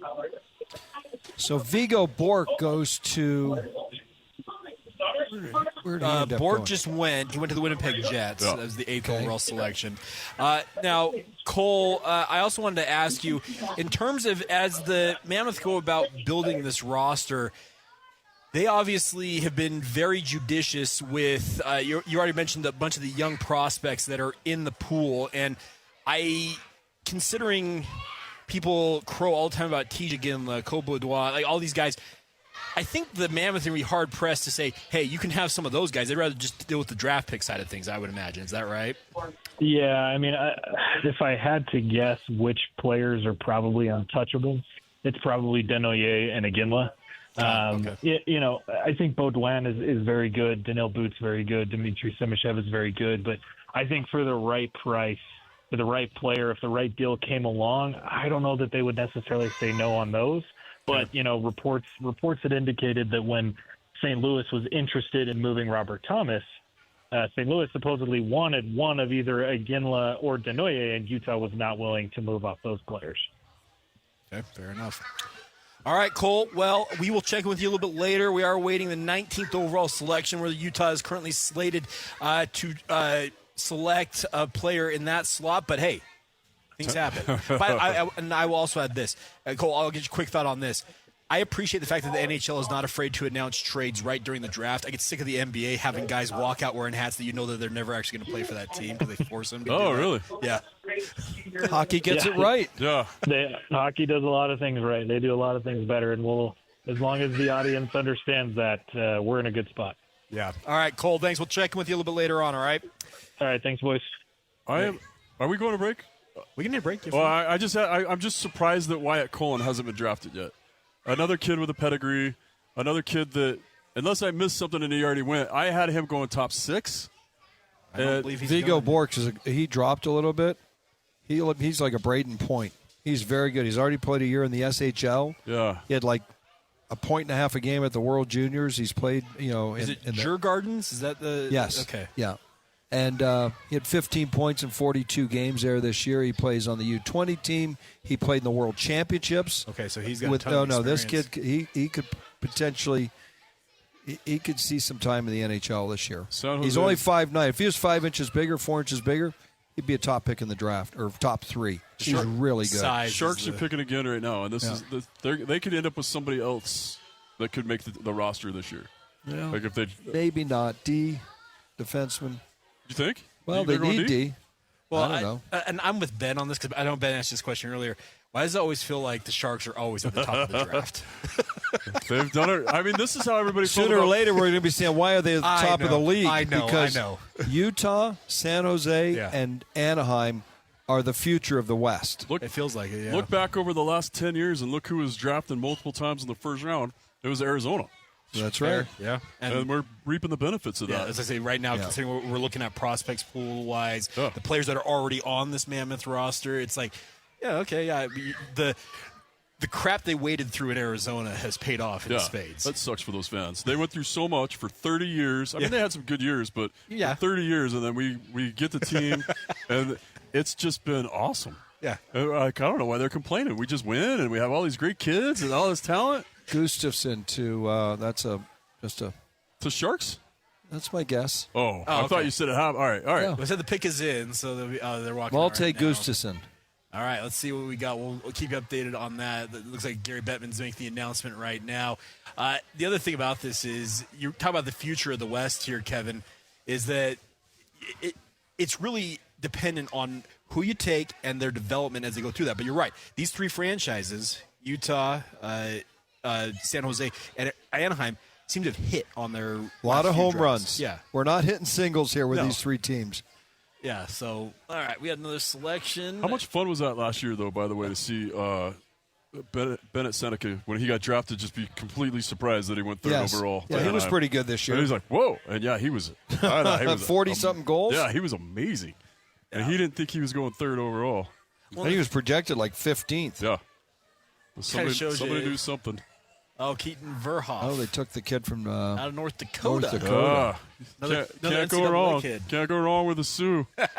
Whatever they're called these days. I don't remember. What are they now? But they did take a Hawks. defenseman, though. Yeah, I'll never call them that. Say that one more time, Kevin. Sorry. They did go big they went defenseman. Yeah. So you called position. You just player, obviously. Wrong guy. All right. We will hit a break here. We will come back. Obviously, the big news, the Utah Mammoth engineering a trade to send J.J. Peterka to the Boston Bruins for 2 first-round picks. They do have protections on them, but we'll have more on that. We'll also talk about Pavel Dorofeev as well. He is headed to the New York Rangers. Big move for Las Vegas. You already talked about, Kevin, when I was driving in, you were talking about the fact that Vegas, they're notorious for this. They move off of guys before they, in some people's minds, I would have should. kept Dorofeev and got rid of Anderson. I think they'll re-sign Anderson you now. kind of flipped Yeah. it too? Okay. Well, we'll come back. We'll talk about that. We'll keep you updated on the other picks coming in. Close to rounding out the top 10. Utah Mammoth will be on the clock at pick 19. More in a moment. NHL draft coverage here on 97.5. The KSL Sports On rolls on. Ice Cube's Big 3 is back. The most competitive basketball league on earth is on CBS this Saturday. Big 3 All-Star Dwight Howard and the LA Riot take on Greg Monroe and the Dallas Power. Then in another clash of undefeated teams, Earl Clark and Coach Steven Jackson lead the DMV Trilogy against Montrezl Harrell, Coach Dr. J, and the Chicago Triplets. The game played the way you love. Watch live Saturday on CBS at 4 p.m. Eastern, 1 p.m. Pacific, and catch replays Monday on BET. Presented by iHeart. Make game day yours. Tickets, food and drinks, stats, and streaming. Everything you need is in the Utah Mammoth app. Download today and make game night easy. Download on both Android and iPhone. Tusk Top. Welcome back to our NHL draft coverage here on 97.5, the KSL Sports Zone. I'm Jay Catch, joined by Kevin McClosky and Jay Stevens. We got a pick coming in literally moments ago. Wyatt Cullen to the Nashville Predators. Yeah, great pick. That's, again, pedigree. And you're seeing it. I mean, the Kachucks are in there. You're seeing a lot of guys that had dads that played in the NHL. I saw a thing. It's like 47 players that played last season are sons of a former NHL player. They have, it's in the blood. Yeah. Okay. And there's definitely something to that. I don't know if it's just if it's 100% genetics or if it's the fact that you grew up with somebody that really knew the game and, you know, to get to the NHL, the practices, the coaching, all that stuff you've done, and then to be in the NHL, it just hounds it in even more, and you just get you have access to knowledge that nobody else really knows about. Well, and you have, I guess, you have people who have walked the walk. Like you just look, you're like, hey, Dad did that. Like you have an idea about what it takes, and they can kind of walk you through. Okay, here are the steps you're going to need to follow if you want to follow in my footsteps. I think with Utah Mammoth, we all know about Jerome McGinley and obviously Teja's son. Yeah, exactly. Jerome's an NHL Hall of Famer. He's one of the all-timers. And I don't know if I mentioned it or not, but Doan. Oh, yeah. Okay. I've been hounding on that the whole first hour. Doan family, sure. Shane and Josh. Yeah. Seth Jones is pretty good for Florida. Exactly. Sure. But his dad played in the NBA. I was going to say, but his dad was a basketball player. That's the thing. We have some crossover stuff and whatnot. To use the example, so Alex Freeman, who plays for the U.S. men's national team in soccer, his dad's Antonio Freeman from the Green Bay Packers. Yeah. Yes. So, you know what? It may cross over sports, but the genetics obviously play a role in all of this. Yeah, and we were talking about before with I can't remember who we were talking. We were talking about just with the genetics and all the stuff that's been happening. And Manny Malholtra's kid gets drafted. And who did you say he's related to? It was Steve Nash, the basketball player. Steve Nash. And then they had another brother. Steve Nash's brother was a professional soccer player. Okay. So the three of them, even the mom, was a professional athlete. Jeez. So, and then Manny Malhotra marries into that family, and now they have a kid that's a top 5 draft pick. So just phenomenal to see the kind of genetics. Cullen's claim to fame for the moment is in the last 2 years he's grown 8 inches and put on 60 pounds. Hold on, what? Say that one more time. 8 inches and 60 pounds. What do they list him at? 6'1". Oh, he went from 4'4", and he's gained 60 pounds. And he's gained 60 pounds. That's like NBA stuff, because you hear this in the NBA for every so often. Anthony Davis, for example, plays for the Washington Wizards. He was famously a point guard all through his junior high and most of his high school years. And then I believe it was between his junior and senior year, Anthony Davis went from like 6'3" to the 7-footer he is today in like one summer. That's some stretch marks. That's what we're talking about. Like, this is like no, it's nuts. I know stretch marks and pain management, man. That's some new coaching growing staff pains. at the Gophers, and Corey Leyland, who's one of their lead assistant guys, a really good friend of mine. They're really excited to get this kid coming to the Gophers next year. So he's leaving the National Development Program, aged out of that. He's going to go play for the Gophers, and then he'll move on to he'll probably be 1 or 2 and done, I would think. He's still got some growing to do, I think. Another 8 inches? I was going to say, if he's going to keep 8 inches and 60 pounds, I would say, are the growth plates still open? Like, how much? Well, good question. And the Mammoth would draft him. They love 6'7". They do. I was just going to ask, now that we're breaking it down, we've kind of gotten I'm wondering if you have an idea, or do you want to venture to guess or change your guess off what you've been seeing so far on who the Mammoth are going to pick at 19? So I had, based on the so on DJ and PK, we had you on, we had Stephen Ellis on from Daily Faceoff, and just kind of paying attention to stuff. I thought Novotny was the guy that I thought coming into tonight they would go after. He is still on the board here, but he's moving up very quickly on like the best available. We are still 9 picks away, so that's who I kind of had tabbed, and I'm going to stick with it for the time being. Okay.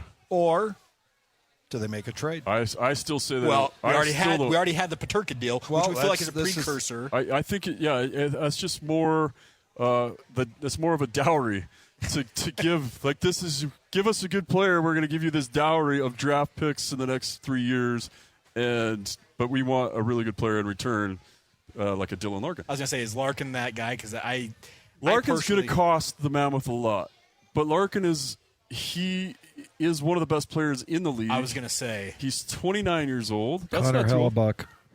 Wow. Okay. Who is also apparently on the market, and I did see mention of him today being a team that Utah could look at. So he also has a no trade. He also, Winnipeg today, Kevin Shoveldayoff, who I've known for a long time, former Utah Grizzly, who's the GM of the Winnipeg Jets, said, well, he kind of avoided it, but he's like, Hellebuck's not looking to be traded. That doesn't mean we're not we're not looking like at the it, door's open, but he didn't say that it doesn't mean Hellebuck that, came. And I learned this last year. There were a couple times where rumors would get started, and you would see it get posted somewhere about the Utah Mammoth are looking for this, and they're trading this or whatever, and it was just malarkey. There was no truth to it at all. It's some guy like me with a podcast that happens to have enough followers to start a little snowball. Throwing stuff against the wall and seeing what sticks. Yeah. Okay. Stuff like that happens. Hellebuck's 33. He's got 8 years. He still has 8 years to go. At 8.5. Okay. He's under contract till he's 30. I'm sorry, 5 more years. 5 more years. So 5 more years at $8 million, and you're paying eight and a half. That's not a 2-goalie tandem. Like, unless you're going to get rid of Veggie. I don't think they're getting rid of Veggie. I don't either. How about Bobrovsky? So Bobrovsky's He's 38, already, if I'm not mistaken. and he's asking for a lot of money and a long contract. So Florida's got some decisions to make with Bob. No, he's a free agent. Well, I know, So- but he's told Florida what he wants, and he wants to stay there. And basically, what he said is, "I've brought you 2 cups. Reward me." Fair enough. Well, how about he could win a couple more? He could. He could. Another pick just coming in, St. Louis Blues, Tynan Lawrence out of BU, Boston University. So he's a kid I thought that it could fall to 19. So really? he was rated 16th on Elite Prospects. He actually moved up a little bit. Okay, so, and Kevin, I've been meaning to ask you this. We talked about this off air before I joined you guys. And by the way, We are live here at JCW's in American Forks. If you're looking for something and you want to come hang out with us, please do so. We should do more broadcasts from here. Oh, Listen, the ribeye sandwich. The food is amazing. Yes, terrific. Let's put it this way: I did a lot of BYU pre and post game shows from this location and other JCW's locations. Oh. Love this joint. There's one. I'm gonna. Sorry to throw your train of thought, but there's one right next to my gym. In South Salt Lake. So I'll go burn all my calories and then stop at J. But I don't tell my wife that I stop at JCW's on the way home. I park, throw the stuff away, go in, and like, oh yeah, the gym was great. It was great. Why do you smell like cheese fries? Don't worry about it. That's right. Don't worry. So yeah, Kevin, you and I were talking this off air before I joined you guys about the rise of the NCAA in terms of, because we're seeing a little bit of a run here on guys coming out of the college ranks versus the junior ranks, Or going in, going into college. They're going to be going to college, but. Can you explain exactly what's happened here? What has changed the dynamic where the NCAA has become a bigger force when it comes to NHL and the draft? So up until 2 years ago, you couldn't play major junior hockey, which I have no reason why, because they said it was professional, which was a bunch of bull feathers. Okay, in my opinion. Yeah. And that's changed now. So they can take players from the CHL. They can take European players, which they could in the past, but that come out of pro hockey now. And it's wide open. In June of 22, the NCAA was deemed professional. The NIL came to pass, and so now you're seeing kids. And a big announcement coming this week or early next week is that, and it's driven by the NFL and football. So it has hockey, as I tell Jay all the time, is collateral damage, as are other Olympic sports. When you graduate high school or turn 19 years old, you're going to have 5 years to complete your college career. 5 for 5 rules, what they're calling it. Yeah. Okay. And that hurts hockey because there is really no high school hockey. Minnesota's the only state that has hockey. So kids all go play junior hockey after that. So then they come out at 20 and go to school. Well, that's going to start to change now. So you're going to see kids now leave. Instead of making $100 a week playing junior hockey or $150 a week, they're going to go get, like Michigan Tech's giving every kid on the team $35,000. Really? Plus an education. Okay. And that's Michigan Tech. Yeah. So if you're playing in Swift Current. This is not Michigan, it's Michigan. Michigan Tech. Yeah, I say this is not the Wolverines. No, it's the Huskies. Yeah, I know. Yeah, but kid makes $35,000, gets his education. He's going to play college hockey. Absolutely. If he's good enough. Yeah. So, and then the byproduct is that now the CHL teams are taking players from the USHL, which is our best junior league, and then it just goes right on down the. I know you talked to Sean Wilmert about Ogden and the NA the other day, and that league's not what it once was, and nor is the USHL, and nor is the BCHL because of it's the chain reaction all the way down the line. So. It's unfortunate. It's the way it's going to be. It's the new paradigm, and everyone's going to have to adapt. And every year, I think it's going to be different than it was the year before, as it keeps shuffling. Like this upcoming year will be interesting to see what it is, and then I think people are going to make it adapt somehow, and those leagues will change again.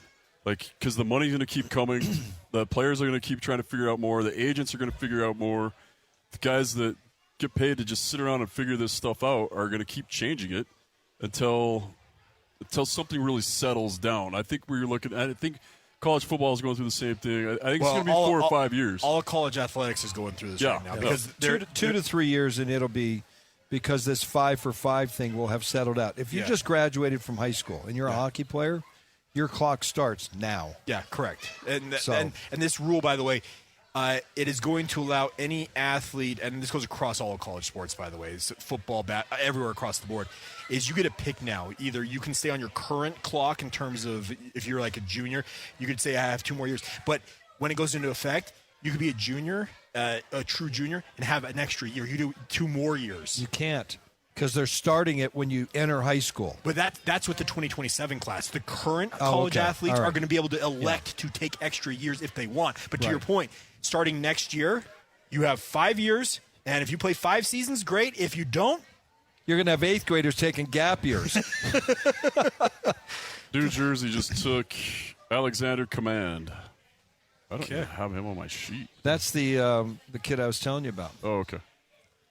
So he moved up. Out of Sweden? Yep. Is it Orebro? Yeah, he played. Hold on, I have a bunch of notes. This is on why that kid. This is why Kevin's the best. He's got all this. He still has paper. That's the best part about this. It's Kumand. Okay, Cumand. He's a center. He's 6'1". He's really smart, and he's tough as nails. He likes the physical game. He's only played 6 games in the SHL, but he's out of Orebro, which is the same program Leo Carlson came out of. Okay, so who's pretty good for the Ducks. I was going to say, pretty decent player there. Yeah, so anyway, he's a kid that I would have liked to have seen the Mammoth have a crack at if they haven't traded their picks. Yeah, it's getting interesting. We're getting down to time though, where you think you'd be hearing another trade get announced. I was going to say, I've been monitoring social media to see me too. what rumors are out there and everything, but it's not. There's not a lot out there for the moment. I'm going to start one. You just have to wait for Gary to walk up and say, we have a trade to announce. Yeah. Well, we saw how long it took this time. Like, we had Elliot Friedman usually is pretty dialed in. Yeah. Okay, so here we go. I don't know what Hockey YY Insider is. Oh, boy. Yeah. Anonymous NHL trade breaker. That is their Twitter bio. I like it. Sounds legit. Yeah. Hashtag breaking news. Hearing Utah Mammoth are making a massive play for Jason Robertson. Okay? But the Jason Robertson rumors have been around since yesterday with the Mammoth. I got a question for you. Okay. Does he muck up your whole salary deal by getting $15 million? Well, that's kind of been the debate. And I think... Yeah. Here's the thing. The cap is going up exponentially right now for the NHL. Much like with the NFL's, you talk about collateral damage, the NFL's cap has just taken off. The NHL's is also doing that same thing. I agree. And the point, and I think it was Carter Hutton, who I was hearing, he does Daily Face-Off. He's one of the podcasts I listen to all the time. He's a former NHL goalkeeper, and he's like, you know what? I think we need to adjust our expectations and realize that a $12 to $15 million AAV is going to become more the norm in very short order. Yeah. I don't think Kirill Kaprizov is worth 17. Well, and that's my opinion. Yeah. But so much of your he's cap. the top rate. He's the top earner right now in the NHL. If I'm not mistaken. Yeah. And he's not the best player. And he's at 17 AAV right now. So year 1 coming up. Yeah. So Swayman's right behind that, right? I think so. But that's the thing is, I think there's been this because the cap was so stagnant for quite a while in the NHL. It went up a little bit, but it's now going up. We like steady. But it's not. It's no longer steady. It's going on like the parabola is starting to really take off, and that's I think the adjustment that a lot of people are having to make here is the AAV is 8 to 8.5. Used to think that was quite a bit. Yeah. Well, it's going to be 12, 5, 13, 14, which is the 5 years ago, $5 million was a lot for a player. Fair, yeah. It's crazy. I mean, you've got Keller making. How about Radish from Tampa? Yeah. He's never made $1 million in his life. He's never had more than 6 goals in his life. He's 30. He's only played 3 years in the NHL. And Victor Hedman gets hurt. He gets on the power play, has a rock star year of 22 goals and like 40 assists. He got 8.5 times 8 from Toronto. Yeah. He's never made $1 million in his life. He's 30. He's only been in the league for 3 years. But moving Peterka does open up $7.5 million. Correct. So you're at $21 million cap space right now. So you can absorb some things into you that. can't absorb like $15 million. That would take quite a bit for 8 years for Robertson. I don't know. The thing about with the Robertson one for me is the fact that it has been mentioned by multiple people since yesterday, and it's coming from all over the place. Makes me think that it's more people saying, what teams could do that? Oh, the Mammoth could do that. Yeah. But versus actually being more of it's actually rooted in reality. For the last 3 years, every time a player, any player, has come up, Hellebuck, everybody, right? Utah. They're going to Utah because Utah has money and Ryan Smith will pay. Yeah. But it hasn't really been that way. I mean, Ryan Smith will pay. The Mammoth will pay. They're willing to spend to win, but they're not dumb with the money. Yeah. They're not just grabbing anybody. Correct. Bill's been very stern about it. He's got this steady plan. And you've got kids coming in to take roster spots this year at $900,000. That'll be at $900,000 for 1 or 2 or 3 more years, and then they're going to be $5 million, $7 million. Yeah. So to lock up somebody I don't know. I guess it depends on who you give up for him too. Well, that okay.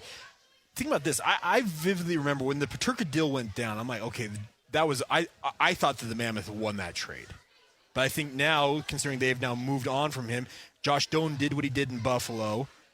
Don't you say Buffalo actually 100% won that? You got Doan and Kesselring for 2 first-round picks. It depends. Yeah. That's what you got. Yeah. So you gave up one of your protected picks to get a protected pick back, and if it would have been this year and it wasn't 1 or 2, the rest of the draft class is okay, but it's not groundbreaking. Sure. Right? So I thought it's just bad all the way around. I am impressed that they got rid of him that quick and that they were able to move on from him and they were able to say this isn't working, this isn't what we thought. But when that pick came through, I was on a live thing and I was talking to a bunch of people. They said, I just heard this pick. And I'm like, why would they give up their best prospect? Because to me, again, I like those guys. And if he ends up anything like his dad, then I'll eat my words. But Doan is a crusher. He is. And I freaking love his game. That's the kind of guy I want. And I thought that's the kind of – like Bill Armstrong was a physical player. Yeah. And I thought – and you look at the defensemen he's drafting, they're all towers. Like you might as well put – they could get secondary money by putting freaking cell towers in their helmets because they're all 6'7", 6'8". You get to watch your kid at 5 p.m. in the afternoon when you get home from work because he's on the East Coast. That is true. And that's unfortunate. Yeah. But it's kind of the example of like you may think things are going to go one way, but ends up reality is it's opposite. But that's the nature of professional sports. Jay, do you think he ever moves on from Jersey?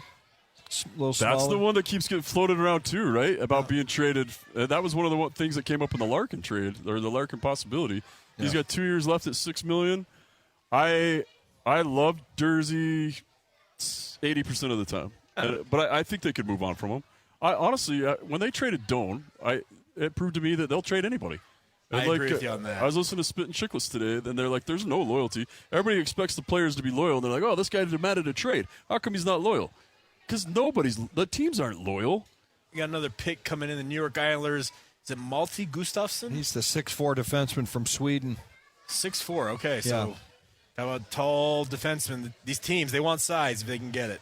He's good. Well, that's why San Jose. That's the kid. And Matthew Schaefer last year for the Islanders just absolutely lights out. Yeah, can he skate too? Unreal. He only played like 25 games the year before. I know, but he talk about just an absolute overnight sensation. Yeah. Yes. Yeah, 6'4", 203. I don't even know how to pronounce it. Vokelsong, Sweden? I don't know. This is the best part about the NHL draft is learning about these cities that exist in Europe, and you're like, I got no idea on that. But that's kind of the thing about this is you talk about you mentioned Bill Armstrong. He was a gritty physical player, and Bill's a big dude in his own right. Yeah. He wants people kind of in his own image, and that's kind of the thing with the Dome deal. You're like, isn't that a guy that was in your image, but albeit a forward? Like it's like I don't know. It's one of those interesting dynamics in all of this. Yeah, and that's because by all rights and purposes, and then you had Josh Doan walking around or Shane Doan walking around like I'm here. If my kid's here, I'll be here. I'll do whatever you need. I'll do media. He was more than he came on my show. He was so good to the media here, and it seemed like he had a great relationship with everybody. And then over the summer, they're like, you know what? We saw something that might score more goals. We're moving on. So that just proves to you that it's not personal, and they'll trade anybody. Yeah. Well, and to your point, like the Doan name has been linked with the former Arizona Coyotes and the Utah Mammoth for decades. Time and all eternity, yeah. So yeah, to your point, you would have thought there's like one name that is synonymous with this franchise's history that you would be like, hey, maybe there's – but yeah, to your point, it's pro sports and there's no loyalty in terms of if you can find something. That's what I said to Josh when he was on my show. And what a great kid. Like that was one of my favorite interviews. And he was just so goofy and just such a kid.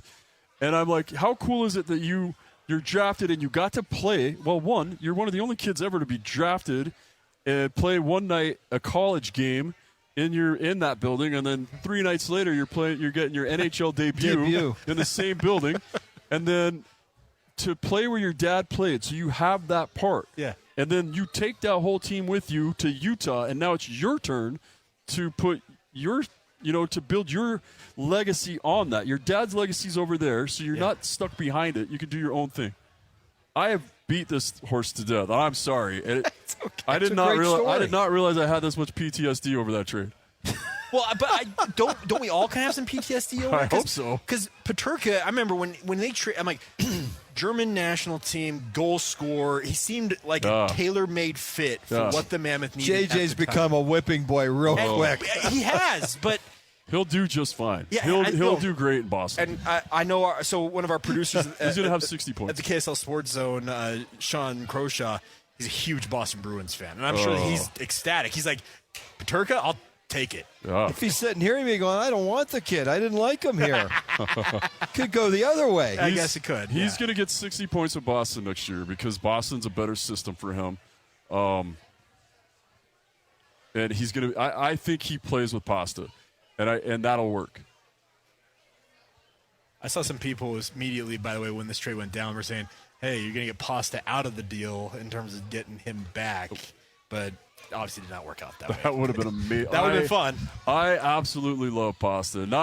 As a player and as a person. Can you imagine the media here? Because we're so sophomoric in a lot of ways with hockey, and to dump a guy like Pasta in our lap, who's just a media darling. Yeah, and that's fair. Everything he does is an audio clip. It's a soundbite. He's great on video. He's a good-looking guy. He has no self-awareness. He does not care. He'll wear wigs on interviews. He'll drop all the weird cliches. He's not coming to Utah. No, he's not coming to Utah. He doesn't take himself that seriously, which I appreciate. I love it. Well, but he's very good. So. Yeah, no, and he's a heck of a player. He's an incredible athlete.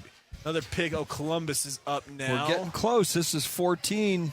Yep. So we are getting kind of into the area where we thought maybe if there was somebody out there, they may go after something like maybe. this. I don't know. So waiting on Bettman to make this announcement, but Oscar Hemming, okay, Boston College kid, another NCAA prospect. Well, he played at Boston College this year. Played at BC. So 6'4", okay, size. Continue you are a tall individual. Yeah. That's what they want. You're going to be attractive. You got to be, and to be a goalie. Hey, speaking of KSL, that's a former KSL guy right there. Who we got? I can't. I'm not seeing it. All right. We got to go to break. All right. We will hit a break here. We'll come back.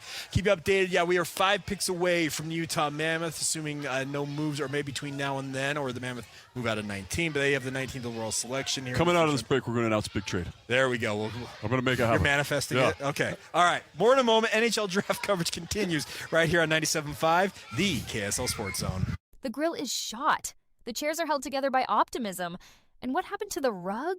Sounds like your outdoor setup is not ready for patio season. Fix it all with Wayfair. Shop Wayfair for grills, rugs, furniture, and more. With 20 million 5-star reviews, room of choice delivery, and expert setup on qualifying orders, it's never been easier to do more for less. Get 10% off your first eligible purchase. Hurry to wayfair.com or download the app now. Wayfair, every style, every home. The question isn't whether the world is changing.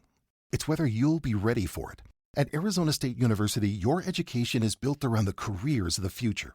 You learn from renowned faculty and researchers who are driving their fields forward, not just teaching about it. It's why we're ranked #1 in innovation and #2 in employability among U.S. public universities. Future-proof your career. Explore more than 350 programs at asuonline.asu.edu. That's a degree better. Make game day yours. Tickets, food and drinks, stats, and streaming. Everything you need is in the Utah Mammoth app. Download today and make game night easy. Download on both Android and iPhone. Tusk Top. Hey, it's Parker Posey. How did I get here? I love improvisation when it comes to acting, but when it comes to a real-life plan, I stick to a script. Cue the music. Invest in your story. Get the growth potential of midcaps with MDY from State Street. Getting there starts here. Before investing, consider the fund's investment objectives, risks, charges, and expenses. Visit statestreet.com/IM for a prospectus containing this and other information. Read it carefully. MDY is subject to risks similar to those of stocks. All ETFs are subject to risk, including possible loss of principal. Alps Distributors, Inc. Distributor. Shop the Sherwin-Williams 4th of July sale and get 30% off paints and stains June 26th through July 6th. Whether you're refreshing your interior or exterior, we've got the colors to bring your vision to life. And with delivery, getting everything to your door is easier than ever. Shop online to have it delivered or visit your neighborhood Sherwin-Williams store. Click the banner to learn more. Retail sales only. Some exclusions apply. See store for details. Delivery available on qualifying orders. Welcome back to our NHL draft coverage here on 97.5, the KSL Sports Zone. Jake Hatch, Kevin McClosky, Jay Stevens taking you through the first round here. Now, Jay, you just saw this come across. We have a trade going down. Is that correct? Yeah, I'm looking. So Mason McTavish has been traded to the St. Louis Blues for a 15th and 29th pick this season. It's not finalized yet. It says that it believes the Rangers are making room for the long-term contract for Dorofeyev. So they're dumping some salary. McTavish is a pretty good player again. Like, I believe another legacy.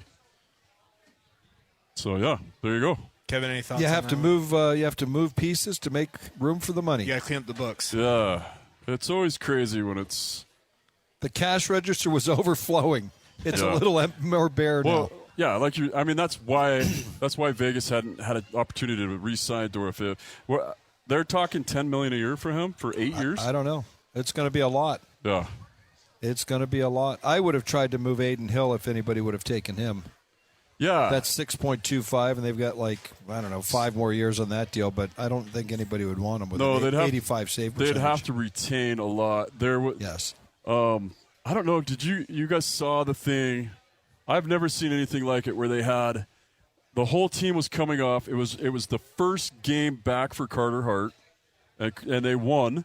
And Aiden Hill's opening the door, and like most good backup goalies or e-bugs do, you stand there and you fist bump everybody when they go. Yeah. Good game. I got a lot of that. Good game. And as the guys are coming off the ice, not one of them fist bumped Aiden Hill. Not a one? Not one of them. Do you have an injured hand? No. He had injured something else. I did see in the finals, though, he was fist bumping. But to have that happen, I think, yeah, sure, in the finals, because it had gone viral at that point. Oh. And, of course, your GM's going to come down and be like, hey, get it together, at least appear to have it together, right? Yeah. But I have never seen anything like that. And I've been on some really dysfunctional teams. And you've seen some really dysfunctional teams in the NHL. But to have a guy standing there trying to high-five you after a win and you just walk past him. That's pretty brutal. So, yeah, Vegas should move on from Aiden Hill. But I said that I liked Aiden Hill when he was with Arizona. I thought he was a pretty good goalie. Also, he wears Bryans, which makes me partial to him. But he had a great year. But Vegas picked the wrong goalie after that Stanley Cup. Logan Thompson was clearly the better goalie, and they thought Aiden Hill was just hurt. But Aiden Hill was not the better goalie. Logan Thompson was the goalie they should have kept.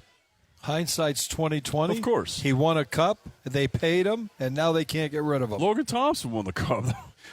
Logan Thompson got hurt 4 games in, and Aiden Hill carried it the last 16. Yeah, I don't know. I thought it was all crazy. So, but Aiden Hill could be somebody that if you're a team looking for a really good backup, an experienced backup, and Vegas spend $6.25. No, Vegas would have to retain. So you could dump if Vegas retains. Would you do that here? I wouldn't. I wouldn't either. That's one of those spots. That's one of the positions that the Mammoth are looking for. Is that backup goalkeeper spot right now? Yeah, you want to talk about the free agents that? Got a trade alert. There we go. This is the announcement of Mason McTavish. So Anaheim getting the 15th and 29th overall selections. McTavish heading to the St. Louis Blues. By the way, I will reiterate, I love the fact that the NHL does this live time. Yeah. The NBA drives me nuts because they force the team to make the player wear. So I famously remember the Jazz when they drafted Rudy Gobert. They sent, I think it was $1 million. They sent to the Denver Nuggets for the 27th overall selection. They then announced the Denver Nuggets have selected Rudy Gobert, and he's wearing a Denver hat in his NBA draft. He never once stepped foot in the city of Denver outside of playing for the Utah Jazz, but his draft picture is in Denver colors.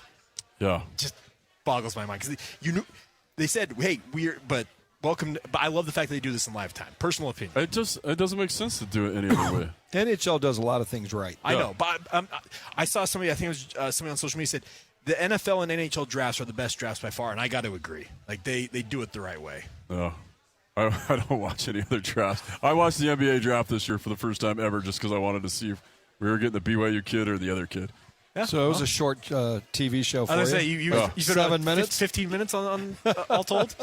Maybe. Yeah, because there was a World Cup game on at the same time. Darren Peterson just got here to Salt Lake City. I just saw he's now on the ground here in Salt Lake City. The second overall pick of the Utah Jazz. So he seems interesting. There's a lot of baggage with him. Same with that kid last year. You're talking about Ace Bailey? Ace Bailey, yeah. Ace Bailey was more about his representation, trying to manipulate the draft, and the Jazz just said, "That's cute. We're still taking him." See, but this is me. See, and Kevin, he likes it here. This is me sharing that I'm learning too. I knew 2 drafted guys from the Jazz. Good job. I'm sharing. Hey. Yeah, see? This is why this works. I walk in and I make fun of those guys because I know anything about hockey, but I don't know anything about any other sport. Because baseball. I watched baseball in the 90s. All right, so Ducks on the clock. Do you want to talk about some free agents? Yeah, let's do goalies that are possible. Yeah, while we're waiting, because the Ducks are on the clock right now with that trade going on. Bobrovsky. Yeah, he's on there. So 38 years old. If you want to go that way, multi-time Cup winner. If you want to go that way, so you got Bobrovsky, 2 Cups, 2 Vezinas. He wants a 6 to 7 year deal. He's 37 years old. Is that your backup goalie for 6 to 7 years? No. Does Bob want to be a backup goalie? No. He does not. So, and he's in the driver's seat. Yeah. With that resume and being a but UFA, if he doesn't stop the puck, he's a backup. Or worse, he's gone. He has stopped the puck in the NHL for 19 years. And been one of the best at it every year for 19 years. He's been good. Even when he was in Columbus, who was kind of like Arizona, I'll dumping say everybody this. When you fall off the balcony, you fall real fast and real hard. Especially goalies. From what I hear. Not me. It never happened. So, never. So Bobrovsky. And then you've got Frederik Andersen, Connor Ingram, Cam Talbot, all UFAs.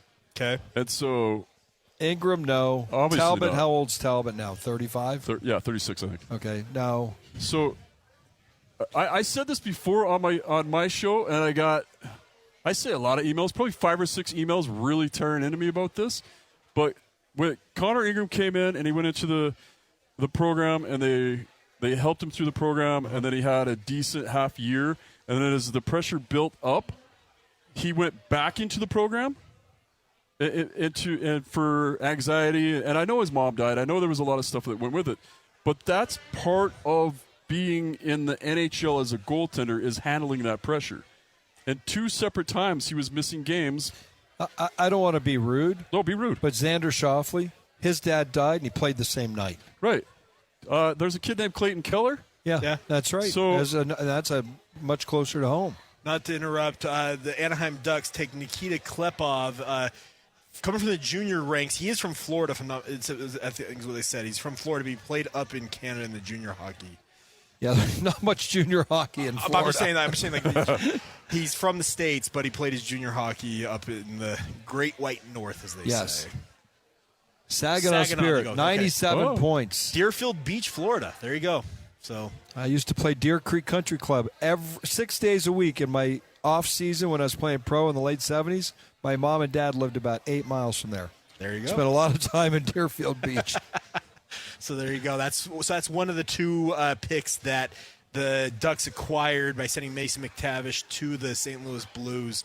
They will have the 29th selection coming up, so we'll see what they do there. But we're closing in very quickly on the Utah Mammoth. Now, the Mammoth, by virtue of their trade with J.J. Peterka, they hold the 19th pick, which was their own selection. Yep. They also have the 23rd. So they will have 2 selections within 4 picks. Man, my list is shot now. Is it being thrashed by all the different moves? A little bit, yeah. It's But anyway, so I guess we need to take a break. We should come back. I still wanted to talk about a couple other free agent goalies that are out there. And I still think the Mammoth are going to do they're either going to take a goalie or they're going to trade their spots. Okay. Well, Jay's calling his shot. We'll see if he's right. I'm wrong every time. Kevin? Klepov to Michigan State. Oh, okay, so he's another guy heading to NCAA. Crazy. All right, more in a moment. NHL draft coverage continuing. We are live here at JCW's in American Fork, 580 East State Street. Stop on by. This is what I call it the OG JCW's. This is the first that they had. They've since expanded to different locations. I'm a Utah Valley boy, so I've known about this place for decades at this point in my life. But I appreciate them having us. But yeah, if you want to stop on by, get some food, and say hello, please do so. Once again, 580 East American State Street in American Fork. More in a moment, right here on 97.5, the KSL Sports Zone. Hey there, it's Wayfair here, where delivery and setup are as easy as a few taps on your phone. You're relaxing in an old hammock, scrolling Wayfair's app, when you spot it, a brand new patio set. Next thing you know, Wayfair delivers it right to your patio and sets it up. Oh, you need a new grill too? All right, Wayfair's got you covered. With Wayfair's Room of Choice delivery and fast expert setup on qualifying orders, life gets a little easier. Visit wayfair.com or the Wayfair app. Wayfair, every style, every home. Ice Cube's Big 3 is back. The most competitive basketball league on earth is on CBS this Saturday. Big 3 All-Star Dwight Howard and the LA Riot take on Greg Monroe and the Dallas Power. Then in another clash of undefeated teams, Earl Clark and Coach Steven Jackson lead the DMV Trilogy against Montrezl Harrell, Coach Dr. J, and the Chicago Triplets. The game played the way you love. Watch live Saturday on CBS at 4 p.m. Eastern, 1 p.m. Pacific, and catch replays Monday on BET. Presented by iHeart. Shop the Sherwin-Williams 4th of July sale and get 30% off paints and stains June 26th through July 6th. Whether you're refreshing your interior or exterior, we've got the colors to bring your vision to life. And with delivery, getting everything to your door is easier than ever. Shop online to have it delivered or visit your neighborhood Sherwin-Williams store. Click the banner to learn more. Retail sales only. Some exclusions apply. See store for details. Delivery available on qualifying orders. Make game day yours. Tickets, food and drinks, stats, and streaming. Everything you need is in the Utah Mammoth app. Download today and make game night easy. Download on both Android and iPhone. Tusk Top. Now at McDonald's, get an $8 McChicken or a $9 McDouble FIFA World Cup meal deal. They come with small fries, a soft drink, 4-piece McNuggets, and 1 of 9 legendary cups. At participating McDonald's for a limited time while supplies last. All rights reserved. 2026 McDonald's at FIFA World Cup 2026. Welcome back to our NHL draft coverage here on 97.5, the KSL Sports Zone. Kevin McClosky, Jay Stevens, Jake Hatch breaking things down. The St. Louis Blues just took, and you have to help me with the pronunciation on this. Maddox, is it? It's either Dijonais. Dijonais? It just depends on how his parents decided to say it. Kevin, you know how to say this young man's name that was just taken by the St. Louis? Dagenet. Did you write that one phonetic? Yeah, he's from Quebec, and he is okay. I've been referencing this. Also 6'4" size. Oh. Like it's the standard now. Yeah. You're gonna still have quick little guys like Cooley and Keller, but and with goaltenders, if you're not 6'4", they're not looking at you. I don't know. Denver, Wisconsin both had goalies under 6 feet in the national championship game. Yeah, but, the Avalanche have a kid in their system who's set the shutout record in the East Coast or for the Utah Grizzlies, and then turns around and has an amazing run back-to-back years in the AHL. Trent Miner? Yeah. Yeah. And he's, 6 foot? And they'll pull him up every once in a while, and they'll send him right back down. He'll do great. They send him, they're like, you're just too short. He's an E-bug type where you get called up. No, he plays. He's the third guy for the Avalanche. He comes up to when needed, but then gets sent right back down because. And he's had great numbers everywhere and not given a fair shot. And it's got to be because he's not 6'4", because his numbers. The only numbers that are wrong for him are his size. But to your point, that's more and more what they're going for. Apparently they're making an announcement of some sort here. Christian, you may be able to tell me what's going on. Bettman's at the podium, so I thought they were making a pick. They have but pictures of people on the wall. Yeah. Oh, okay. Oh, it's an awards announcement, it looks like there. But GM of the year. Okay, that's what they're making an announcement of. All right, so continuing on here, Jay, you talked about the options because backup goalkeeper seems to be one of the key spots that the Mammoth need to address this offseason, whether it's via trade, via draft. They got to find something. Yep. You're talking about some of these options. The options we've discussed so far, the Bob Roskis, the Frederick Andersons, they seem to be guys who are frontline first string guys. Older guys. Yeah, they're older, but they want first string money. They want to be frontline guys. And so I don't think they fit, but those are the only real UFAs that are out there. There are a couple guys that still have a year on their contract, and one of them is the one that keeps coming up that everybody's like, oh, Utah has interest in Detroit's Sebastian Cossa, and he played one game in the NHL, but everybody's like, this is the guy, he's going to be amazing. But I don't know why everybody thinks Detroit's going to give him up if he's the guy, because they're losing Cam Talbot. They have Gibson and then an open spot for him to come into. So Florida likes him, by the way, as well. Yeah, too. Florida was looking at him. Carolina was looking at him. And that was what I said before. Waiver wire, Stanley Cup winner. Yeah. See, and that's what I'm saying is and you got Devin Levi out of he played in Rochester in the A last year. 1 year left on his deal. He'd cost $800,000, which is minimum. So I got to ask you a question. Philosophically, you're a goalie. Why do we keep saying we're looking for a backup? Don't we want somebody that's going to challenge 100%. Veggie? He played 60-plus games. Yeah. I think he got a little bit tired. I think he was awesome, but I think down the stretch and in the playoffs, he was tired. Well, and the philosophy in the NHL these days, you almost want, in some ways, a 50-50 split. 1A, 1B. Yeah. Yeah, and can Robble be that? No, not next year. It's not coming. I'll say not it's not going to be year. this season. He's going to be the guy in the couple AHL. years. Can you get a guy that's a 1 or 2 year guy? Do you just bring it? Do you re-sign Stauber or Villalta and bring them in? They've been in the system for a while. They're good. They do have other drafted goalies. They had that Dylan Wells. But they have goalies that they could get. But the other thing is there are other goalies out there now that are not under waiver protection.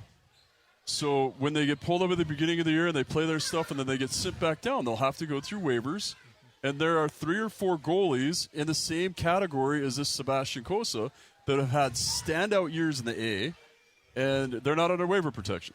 So you could start the season. That's how Carolina got their goalie. Carolina 31 wins this year. Yeah. 31-6-2. And he started the season with Boston and then was with Florida, and then he went to Carolina. Then he ended up with Carolina. Yeah. And that's a guy that ended up being like the swan, the crown jewel of the Stanley Cup. Without that goalie change, they lose. I agree. Completely agree. Anderson was getting torched. Anderson was hurt. It doesn't matter. He's getting torched. Well, I know, but he was hurt, and they kept trying to play through the hurt, and then he got a concussion. So and they pulled him after the concussion, and they never talked about it. Because they should have pulled him. He was on the him. bench for the final game. Yeah, he was cleared. Well, because they're going to win the cup. The problem is this, and this is why they've never mentioned it. He clearly got hit. I said it on the radio. I said it immediately. That hit gives you a concussion. Which one? In the crease? Left to right. Yeah. When you get bumped in the head, I'm telling you, when it happens, I've been hit straight on a lot. That was a dive. No problem. It wasn't a dive. I get hit straight on a lot. And I've never had a concussion from being punched or from being hit straight on from players or anything. But a guy spinning, like trying to get to a puck, and he swings his butt around, and his butt hits the side of your head, and you see lightning, and then the rest of the game is foggy. He stuck his head out of the crease. That doesn't matter. That's still a concussion. I don't care if it's whose fault it was. I just like this back and forth. forth. I know. You should see us online. We have so much fun with this. I can tell. When we could swear. But nobody, the concussion people did not pull him off the ice after that. And I was saying right then, I'm like, he is concussed. He should be pulled off the ice. He didn't start the next period. He didn't start another game. Utah's trading. All right. Christian, if you got details on it, please feed them into my ear here. But it sounds like, we do have a trade going The Kings are currently on the clock, the Los Angeles Kings, 17th overall selection. I saw somebody who's actually up at the Utah Mammoth Ice Center saying that Friedman. Okay, so Elliot Friedman's got details. As we see, LA is trading down 2 places. Utah trading into this spot. We will wait to see but somebody said that they were at the Mammoth Ice Center, and Bill was coming in and out all the time. What? Sorry, say that. Here we go. Do you have something?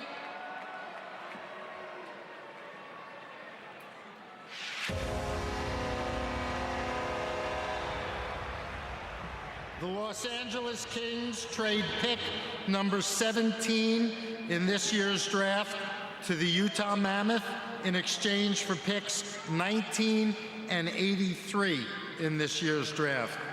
Kings pick 17 to Utah, 17 for 19 and 83.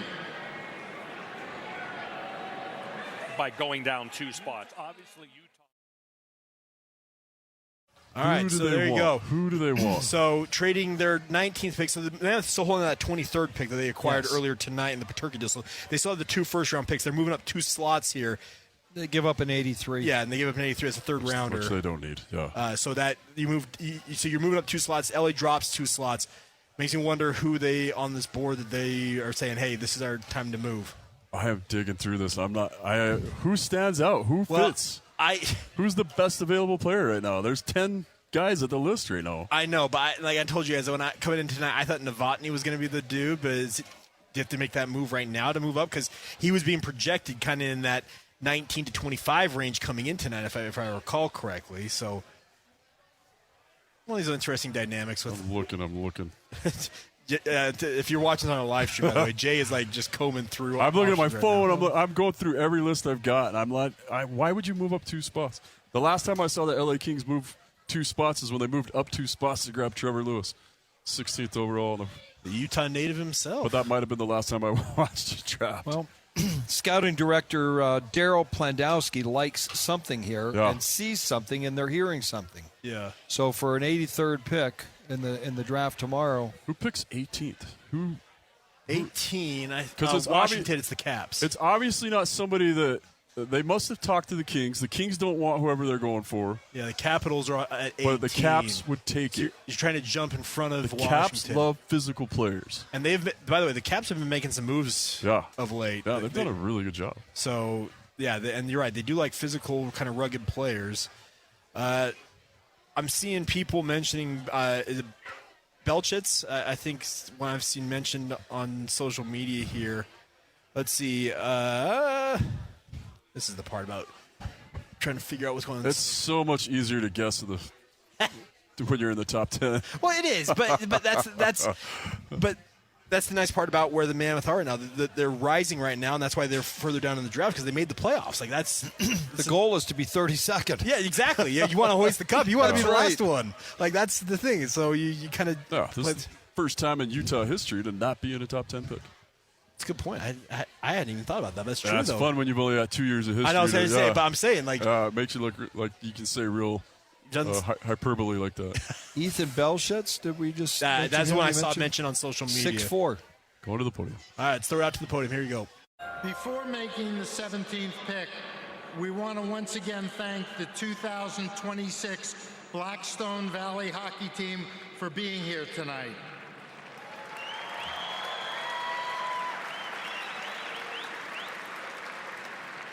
In case you haven't seen it, a month ago they were surprised with a special moment in their hometown. Roll the tape.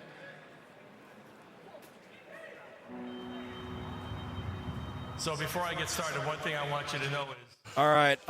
Anticipation builds. I know. I was going to say, throw it to the podium, and they're like, hey, we're going to take a moment here and make everybody else wait a little while longer. So we are awaiting the pick here from Utah Mammoth. I am genuinely curious. There's something that they see. Yeah. It's that goalie I was talking about. Spoken like a goalie right there. I like that. Isn't that the truth? Harrison Bodiger out of the University of North Dakota. All right, so we are awaiting that pick.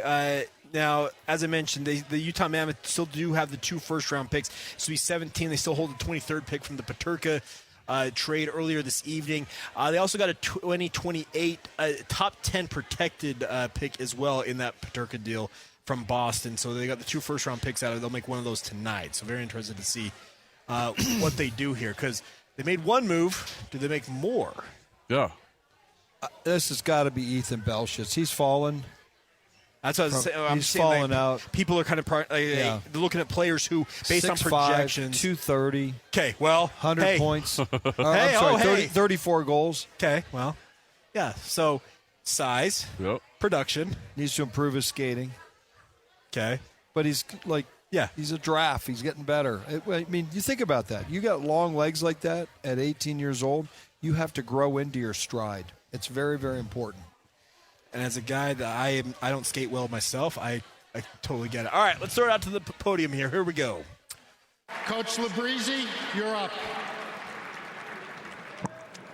My name is Chris Labrizzi, and I'm the head coach of the Blackstone Valley Schools. On February 16th, our team experienced an unimaginable tragedy at our hockey rink in Pawtucket, Rhode Island. That claimed the 3 lives of our captain, Colin Dorgan's family.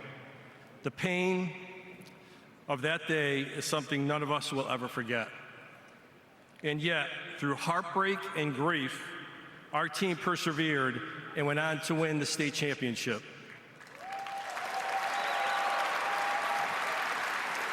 Thank you. I want to express my deepest gratitude to the NHL for their unwavering support over the past 4 months. Had it not been for the outpouring of love from the NHL and hockey fans across North America, I'm not sure we would have persevered.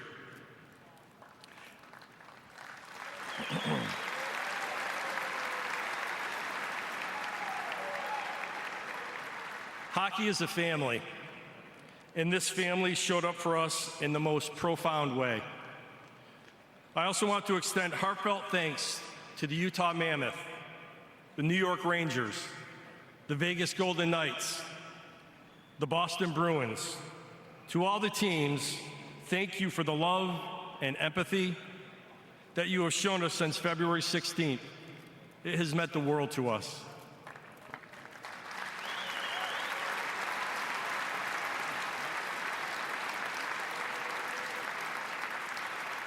To all the players being drafted this weekend, congratulations. You are entering an incredible brotherhood.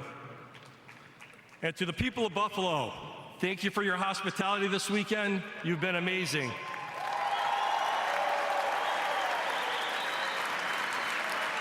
Be safe, be well, and thank you.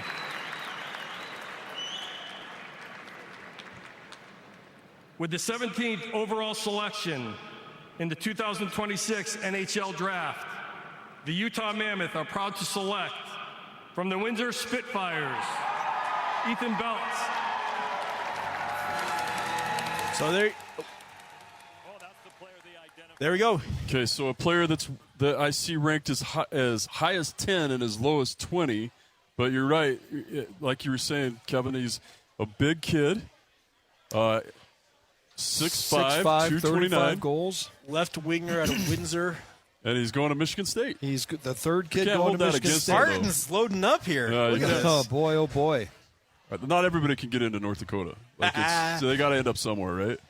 Yeah, so Ethan Belchetz, is that how they pronounce it? Ethan Belchetz. Yes. Okay, so that was kind of the people thinking that he was falling down the draft board, and Utah obviously saw something and said, you know what? Let's jump up. It definitely sounds like a guy Washington would have taken.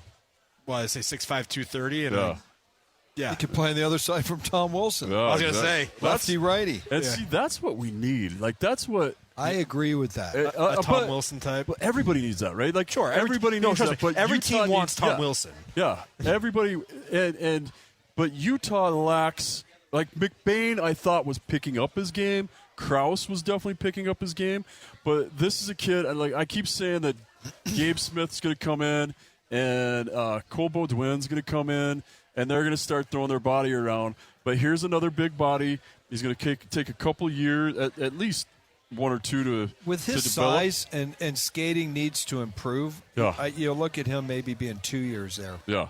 And then he gets his entry-level deal. And that's why the college route's such a cool option now, right? We talked about this being the honing stone to sharpen those skills. We saw it for Utah people that are familiar with Daniel Brickley, another local that was, not rated, not wanted. He was 14, 15, couldn't make a AAA team, stayed here, played high school, and it was because of the skating.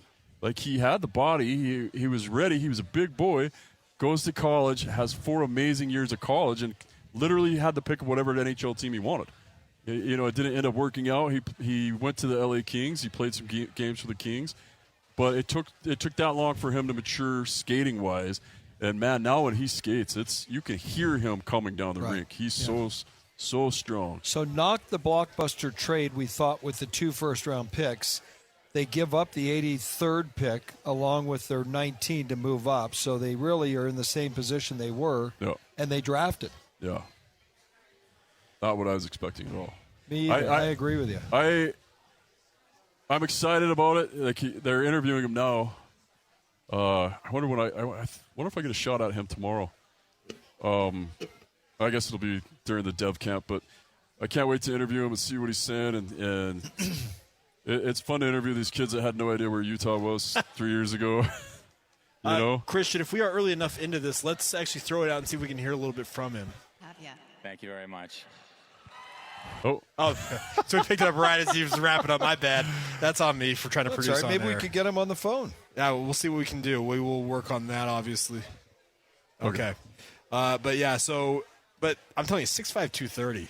This goes right, this is GMBA's, ideal. Here he is right there. Like, if you... Yeah, he's... Oh, is that... Is this him? Yeah, that's him playing for Windsor. Okay, there you go. So he's got size. Dude's big. And you say I don't want to see him score goals. I want to see him hit somebody. He's Michigan State bound. You want violence? Yes, I choose violence. That's easy for a goalie to say. But yeah, that's exciting. That shows. At the beginning of this, at the beginning of the week, at the beginning of last week, everybody's like, "What does Utah need?" And what has everybody said besides a backup goalie? Grit, sandpaper, a little bit of nastiness, right? Yep. I swear I've seen Keller apologize for knocking somebody down one time. We need, he is just a gentleman, right? He's amazing. He's a gentleman. We need the opposite of that probably on his line. You need some grit. Brad Marchand is a world-class human being, and he's a rat. Tough on the hombre ice. to play against. 100%. So, but yeah, and you had a great interaction with him with your team. And that's why I say that, because I would have said he was a donkey, and I just insulted the donkey. But man, was he ever good in our locker room? Yeah, Jay. I don't know if you ever saw the Boston Bruins. Was he still with Boston? Panthers. When he was with the Panthers, they practiced at their facility before they played the Mammoth up in Park City. I'll show you the video in the break. Yeah, and then he gets Marchand to come into the locker room and announce who the new captain is of their team and present him with the jersey. He had no reason to do that. No, he was awesome. But, yeah, off the ice, great guy. And I'll tell you, that was the biggest shock to me as an equipment rep, is there were players I absolutely despised as a fan. And Shane Corson, Brad May, these guys that, and Darcy Tucker, these guys that were just ruthless on the ice, and you just thought, and then they became my clients. And you call Brad May's phone, he's like, "Hey, you've reached the phone of Brad, and I'm so sorry I can't get to the phone right now, but leave a message, I'll get back to you. Have a great day." He's the nicest guy in the world. Yeah. But on the ice, don't get around him if you're not on his team, because he's going to cheap shot you, hit in the back, he'll hit your Achilles, he'll punch you in the kidneys. And that's what Utah was trying to address. Yes. And that's what Utah just did. That's why they moved up. They saw a kid that could fill that hole. And, hopefully there's a couple other players that are going to do it for the next few years. And you could have a really solid third line of these physical players that are playing. Oh, they finally turned on the AC in here, eh? But it's something kicked on. Yeah, that's nice. You think the Caps had a few expletives in their war they room had after? to, because he is a perfect cap. I agree. Yeah, that makes perfect sense. That's a good move to move up, just like they did at the end of the 2024 draft to get Beaudoin, who was definitely in the sights of the Canadians. So, yeah, very cool. I hope everybody's excited about that pick. I definitely see the value in it. It's cool because, like I said, I'm just looking at the rankings of him, and it's, 9, 10, 10, 12, 9, 12, 14, 14, 6 by Draft Prospects Hockey. So he did slide. He slid a little bit, and then 20 and 14. So 20 was as low as they saw him. If they do select at 23, I would like to see them consider Oliver Savanto. Played at Tapara this year. Sorry to burst your bubble. He just got picked. Oliver Savanto off the board. The Washington Capitals taking the center prospect from Tapara in Finland. Yeah. So 6'3" and Sorry, a quarter, 215. So more size. Yeah. So well built and put together athletes. All right.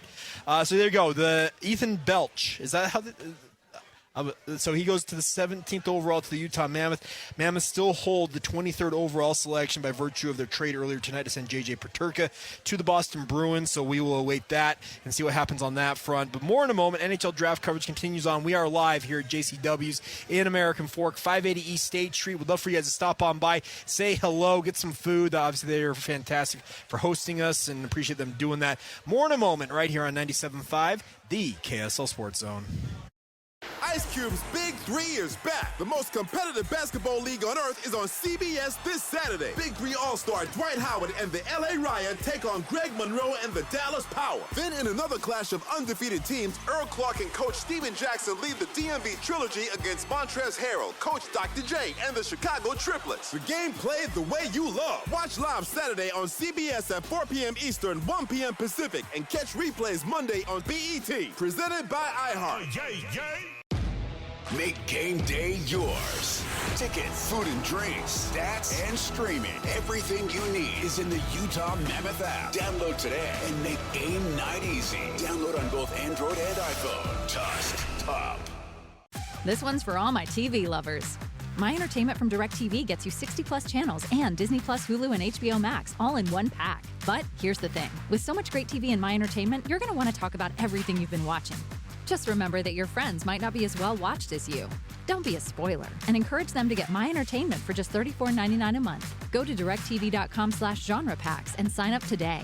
New customers only. Service renews monthly unless canceled. Credit card required. Conditions apply to apps. HBO Max Basic with ads begins after DirecTV 5-day trial. Learn more at directtv.com. Restrictions apply. Hiring isn't just filling a role. It's about finding people who can drive results. Indeed Sponsored Jobs helps you match with the right candidates faster. Target candidates by skills, certifications, or location. Join the 3.3 million employers worldwide that use Indeed to connect with quality talent that fits their needs. And listeners of this show will get a $75 sponsored job credit to help get your job the premium status it deserves at Indeed.com/podcast. Terms and conditions apply. Hiring? Do it the right way with Indeed.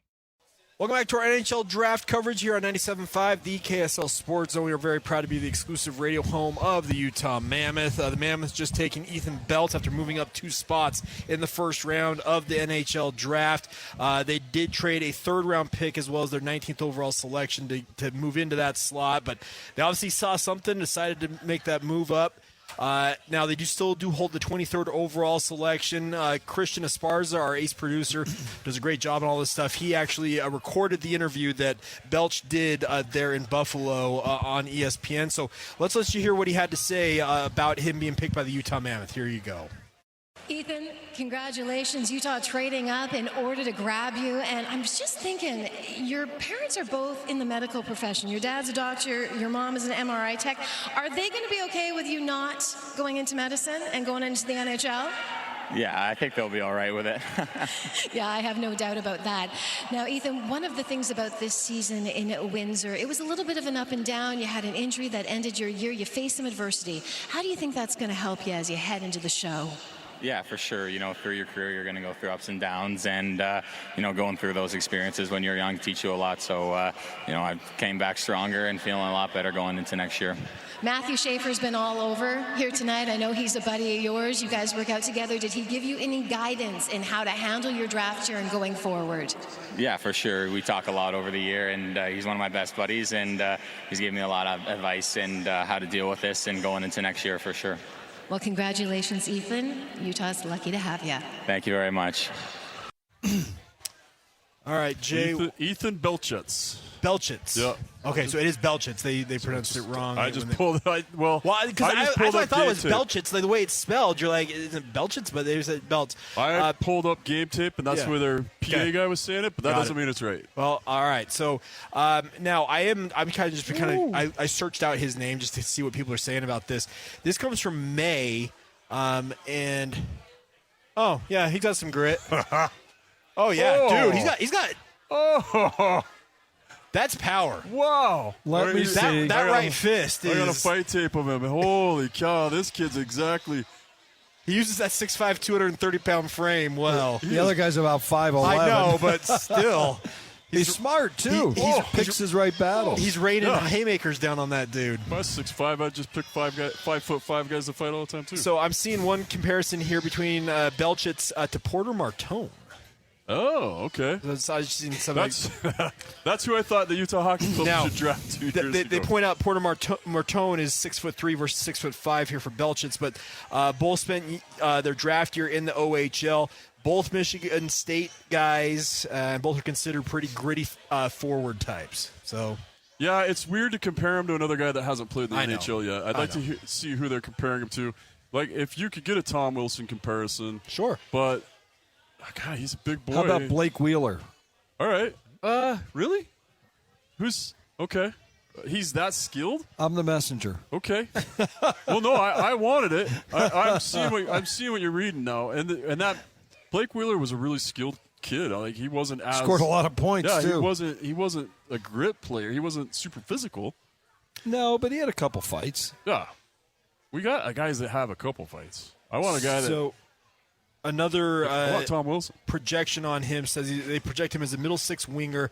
Say his strengths: physically mature game, ability to drive the play, strong shot. Kevin, to your point, weaknesses: needs to grow into his skates. 6'5". You talk about having to be able to learn how to skate well. And they say lack of creativity and adaptability, and then a little bit of a weak transition game. That's what they list as weaknesses. Well, that's skating. Yeah, that's stopping and starting, stopping on the puck and going the other way. That's being able to transition. Yes. So. He's got plenty of time. Yeah. 6'5", 230. You can't teach that. I talk about all the time in other sports that I cover and whatnot, like basketball, for example. Every so while, you're like, the guy's 7 foot. Like, you can't teach 7 feet tall in basketball. Sorry, everybody. Nope. There's other can't teach size. That's our saying too. You can't teach size. It's you've got it or you don't. Yeah. So. There you go. So Ethan Belchetz going 17th overall to the Utah Mammoth. Here are waiting 23rd overall selection. Did we miss a pick here? I'm trying to keep track.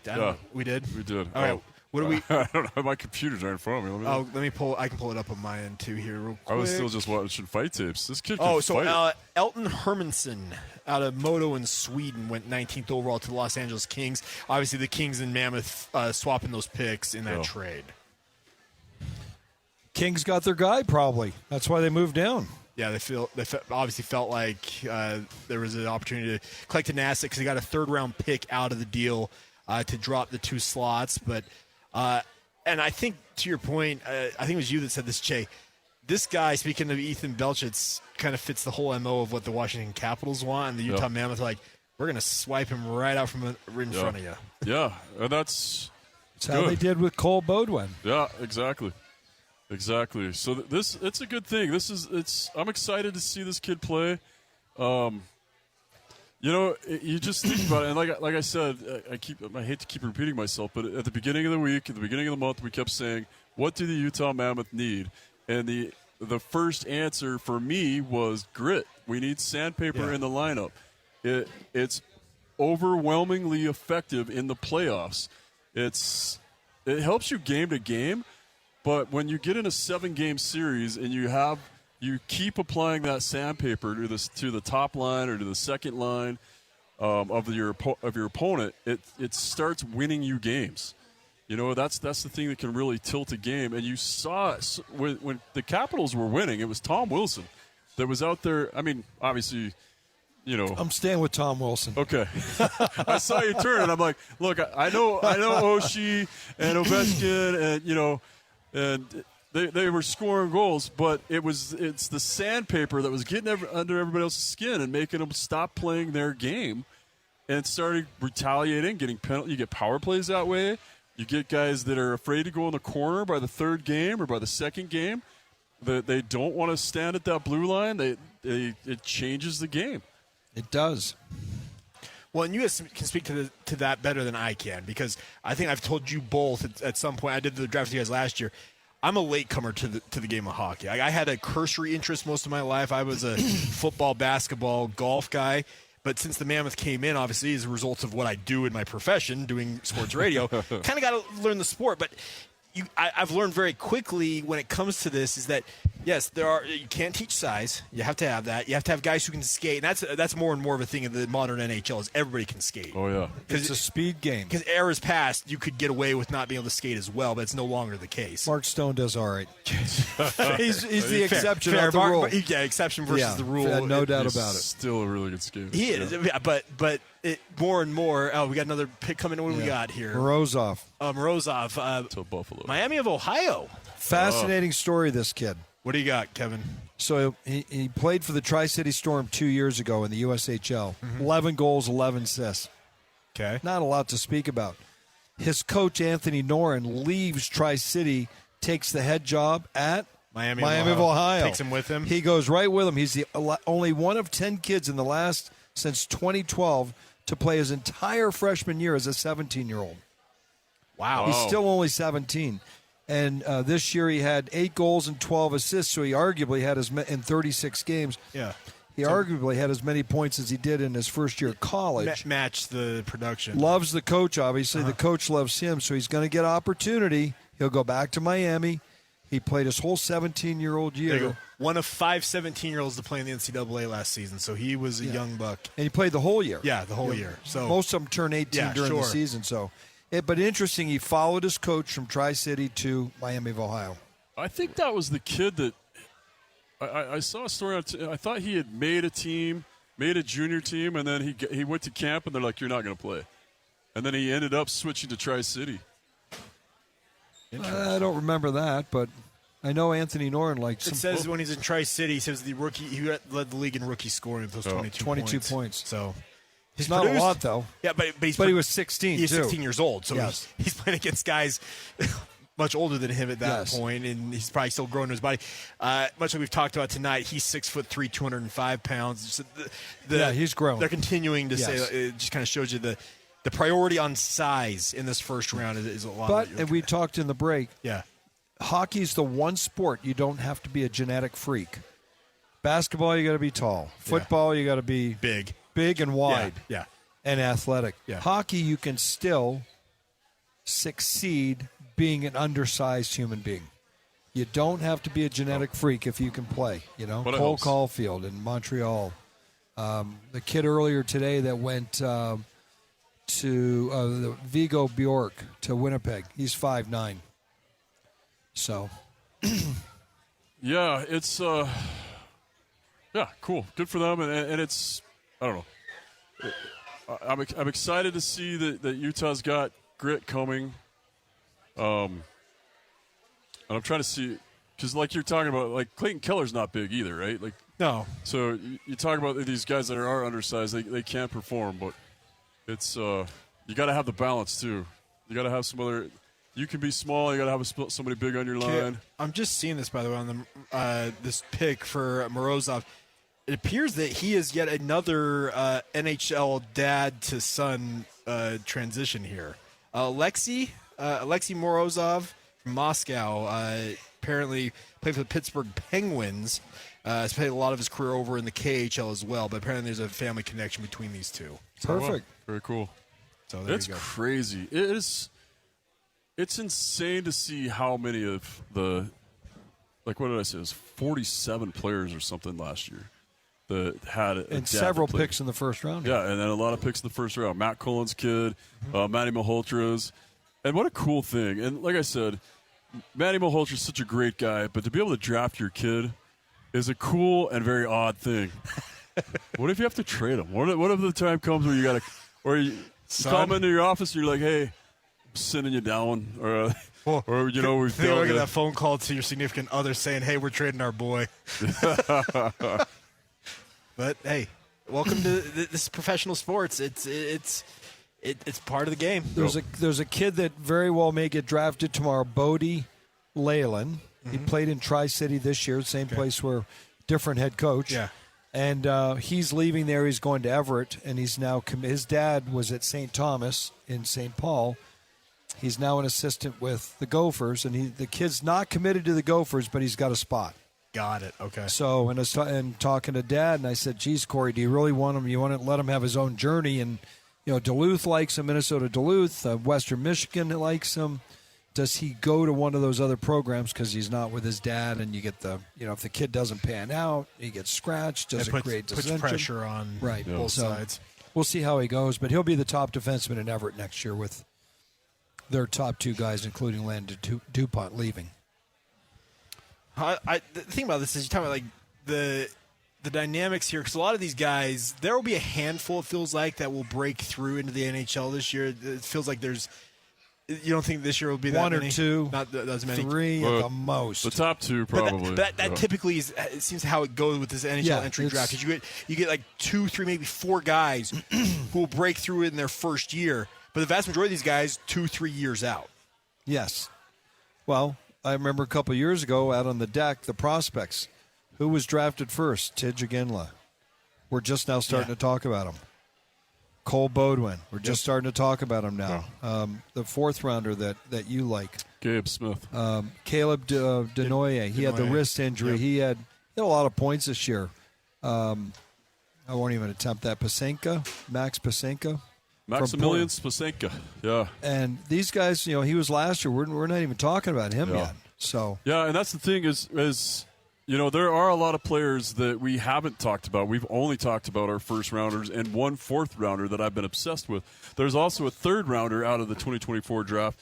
The first year, I think I've told you this story before, Kevin, and you might have even been there, but I was sitting at day one of development camp for the Utah Hockey Club, and all the kids are out there, and I saw there was something about 2 players, and I noticed something in the drill, and I looked at the kid, and I was sitting next to Greg Lieb, and who else was there? Oh, and Jack Skilly, another former first-round pick. And I was sitting there talking to them, and I looked at him. I was like, that kid has kind of an X factor. And they both said, yeah, that kid can skate. He's got NHL skating ability. Stefan Hawk. Who's that? That's the guy you're talking about, third-round pick. I'm talking about, Owen Allard is who I'm talking about. He might have even been later. And 2024 draft, Owen Allard. Oh, I just got this sign here. Uh-oh. But yeah, Owen Allard is the kid's name. So Owen Allard and Gabe Smith caught our eye, and Greg Lieb's pretty good at spotting talent, and Jack Skilly really knows his stuff too. And for the three of us to notice something about a fourth-round pick, and I can't remember where Owen went. He's fifth round, 135th overall. Yeah, and that kid had something. He had a decent. He played. This was his first year in the American League. Had a decent year. I was really hoping that he'd prove me right and explode, but Gabe Smith has seemed to he really blew up this year in major juniors, and honestly, he played with Denoye. Well, but it speaks to, I think, to your bigger point here, Jay, is that the Mammoth's prospects pool, the Tidge Aginlas, the Caleb Denoye, those are the headline grabbers. Yeah. The nice part is there's a lot of other guys behind them that maybe the third, fourth, fifth round that the Mammoth have hit on. That's why they are considered to have one of the top 5 prospect pools in all of the NHL. And when we're talking about defensemen, we keep talking about Simashev coming in, but we still got Mavlam. Yeah, Mavlam, who's down there cooking and looking good, and he's got a handful of NHL games where he looked like he belonged. He looked like he's he needed huge. Some time. I liked him. Big right shot D. 6'7" or whatever he is. Had a good hockey IQ. He was just a little bit behind the ball on some of the plays. That's why they sent him down to mature a little bit. But he's a guy that can really, there's a lot of potential for these kids to make their roster this year.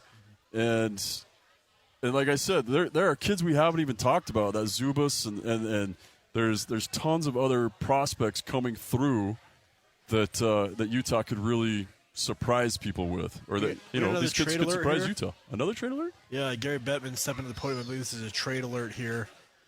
Let's see, Say that one more time. Sharks are moving up. Sharks moving. Wow. They're gonna take a third guy here in the first round. Greedy. Leave some for the rest of us. San Jose, man, they're being aggressive tonight. Mike Greer. Yeah. That who? I owe him an He's apology. their That's their GM. GM. Okay. I owe him an apology. Let's see who they end up going with here. Yeah, Oh, just no, the gotta clock, wait so for we got a Friedman. minute here. So before they make that pick. So Sharks, they apparently like players in this draft because this will be their third first-round pick tonight. Flyers sending the 21st pack to the Sharks for number 27, number 62, and number 120. Okay. Well, they really like him. They got 2 extras. Yeah. Yeah, there's somebody on their board. Because that Sharks are getting to the point where the Mammoth are, where they're like, we got, like the tank's getting full. We're gonna have to, like, pick another really good one and then stop picking. That's the interesting part about the Mammoth, their prospect pool. They still have a ton of picks out there in these future drafts. Still, they still have a lot of assets, So. and that's kind of been the driving force. I think for a lot of us, referencing back to earlier tonight, if you're just tuning in about the trade to send JJ Peterka to Boston, he got 2 first-round picks. But I've heard from so many people that the Mammoth they don't have enough roster slots for picks that they own currently. So. Well, I think everybody's in that boat, though, because you're allowed 50 contracts. Sure. So there's everybody's got the same. You got to want the right people, though, right? Yeah. Yes. And size obviously works for Bill and the organization. And let's see what they're going to do here. Pick is in for San Jose, so we're just waiting on that announcement. By the way, did I see a Vanacek last name pop up on that best prospects list just barely?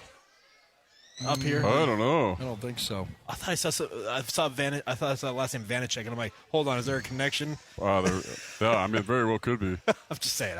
It would be interesting. I'll keep an eye on it. I really liked him.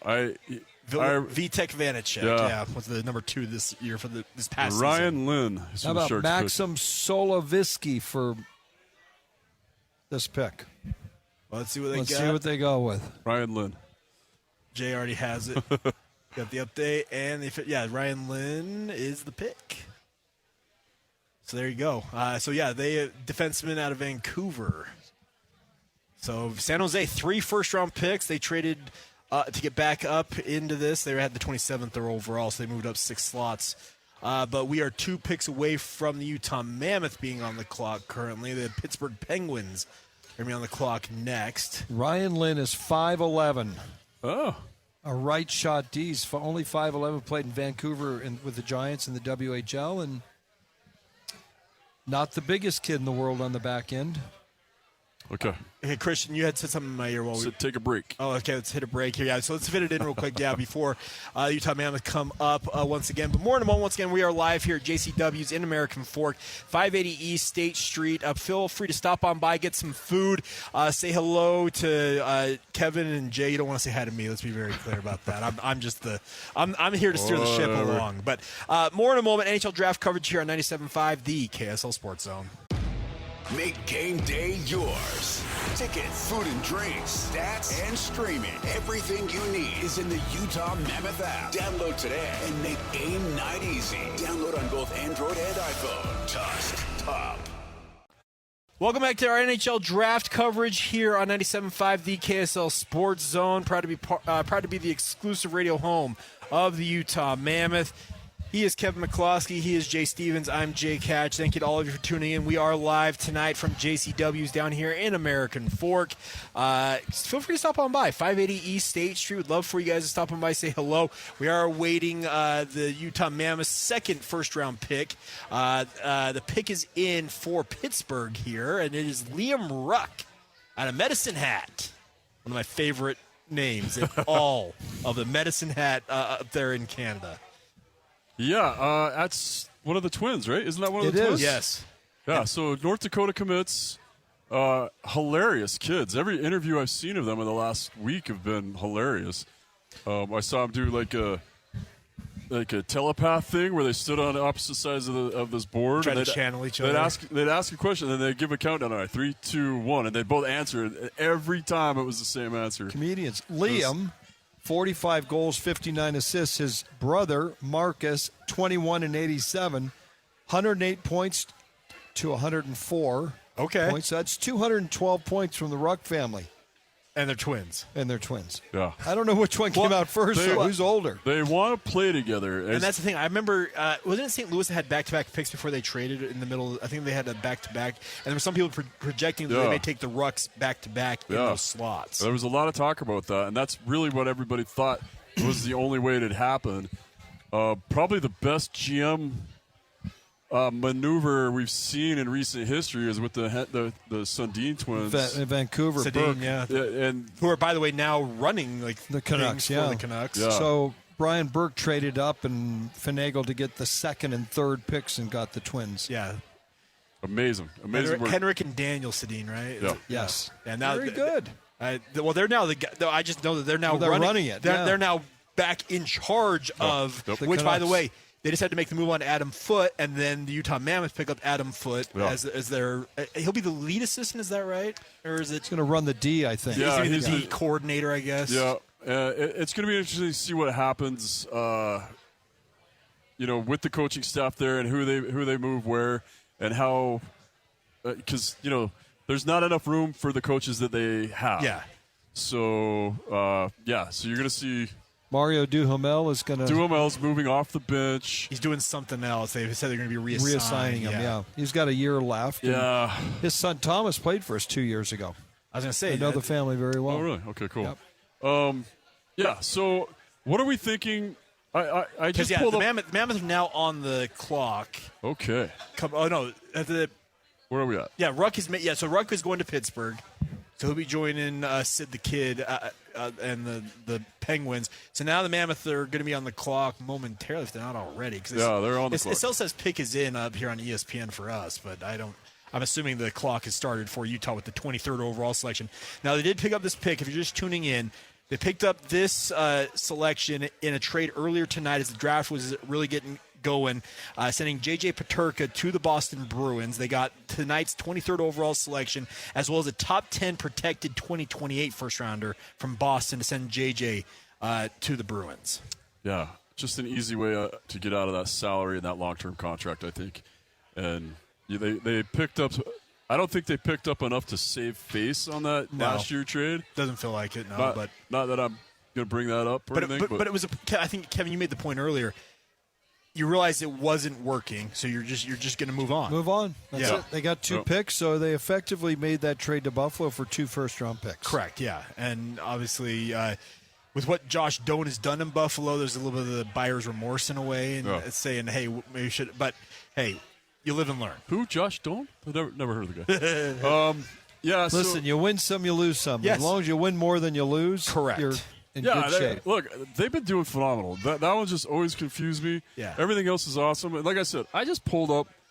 I was looking at all the prospects that Utah has. Well, yeah, you showed me the list during the break there. It is a long list. It is healthy. It is a long list of prospects, and there are a long list of really good players that have the potential to make this team. We've all had moments, by the way, that have kind of popped up here and there. Like, we always have the headliners in Tija Ginla, the Caleb Denoyer. Those guys are always going to take the headlines because they're the first-round picks. Yeah. But there's the Thomas Lavoie. I had completely forgotten his name, but then I saw them on that list. I'm like, I forgot about him. But he's had moments, obviously. And I was wrong about Stauber. Sorry, he has 1 year left, so Villalta's without a contract, so there is Stauber. So still Stauber left. is still an option then. Okay. And so right now it shows him on the Mammoth roster as number 2. I'm waiting. I usually get it on my phone before we see it. Are we going to go to the? Well, the pick is not in yet. It still says they're on the clock, so we are still awaiting the Mammoth for their second first-round pick here. I'm very interested to see this. Now, Cole Bagley, our good friend, we'll check with him here in a little bit. They did catch up with Ethan Belchetz. His season was cut short due to a clavicle injury.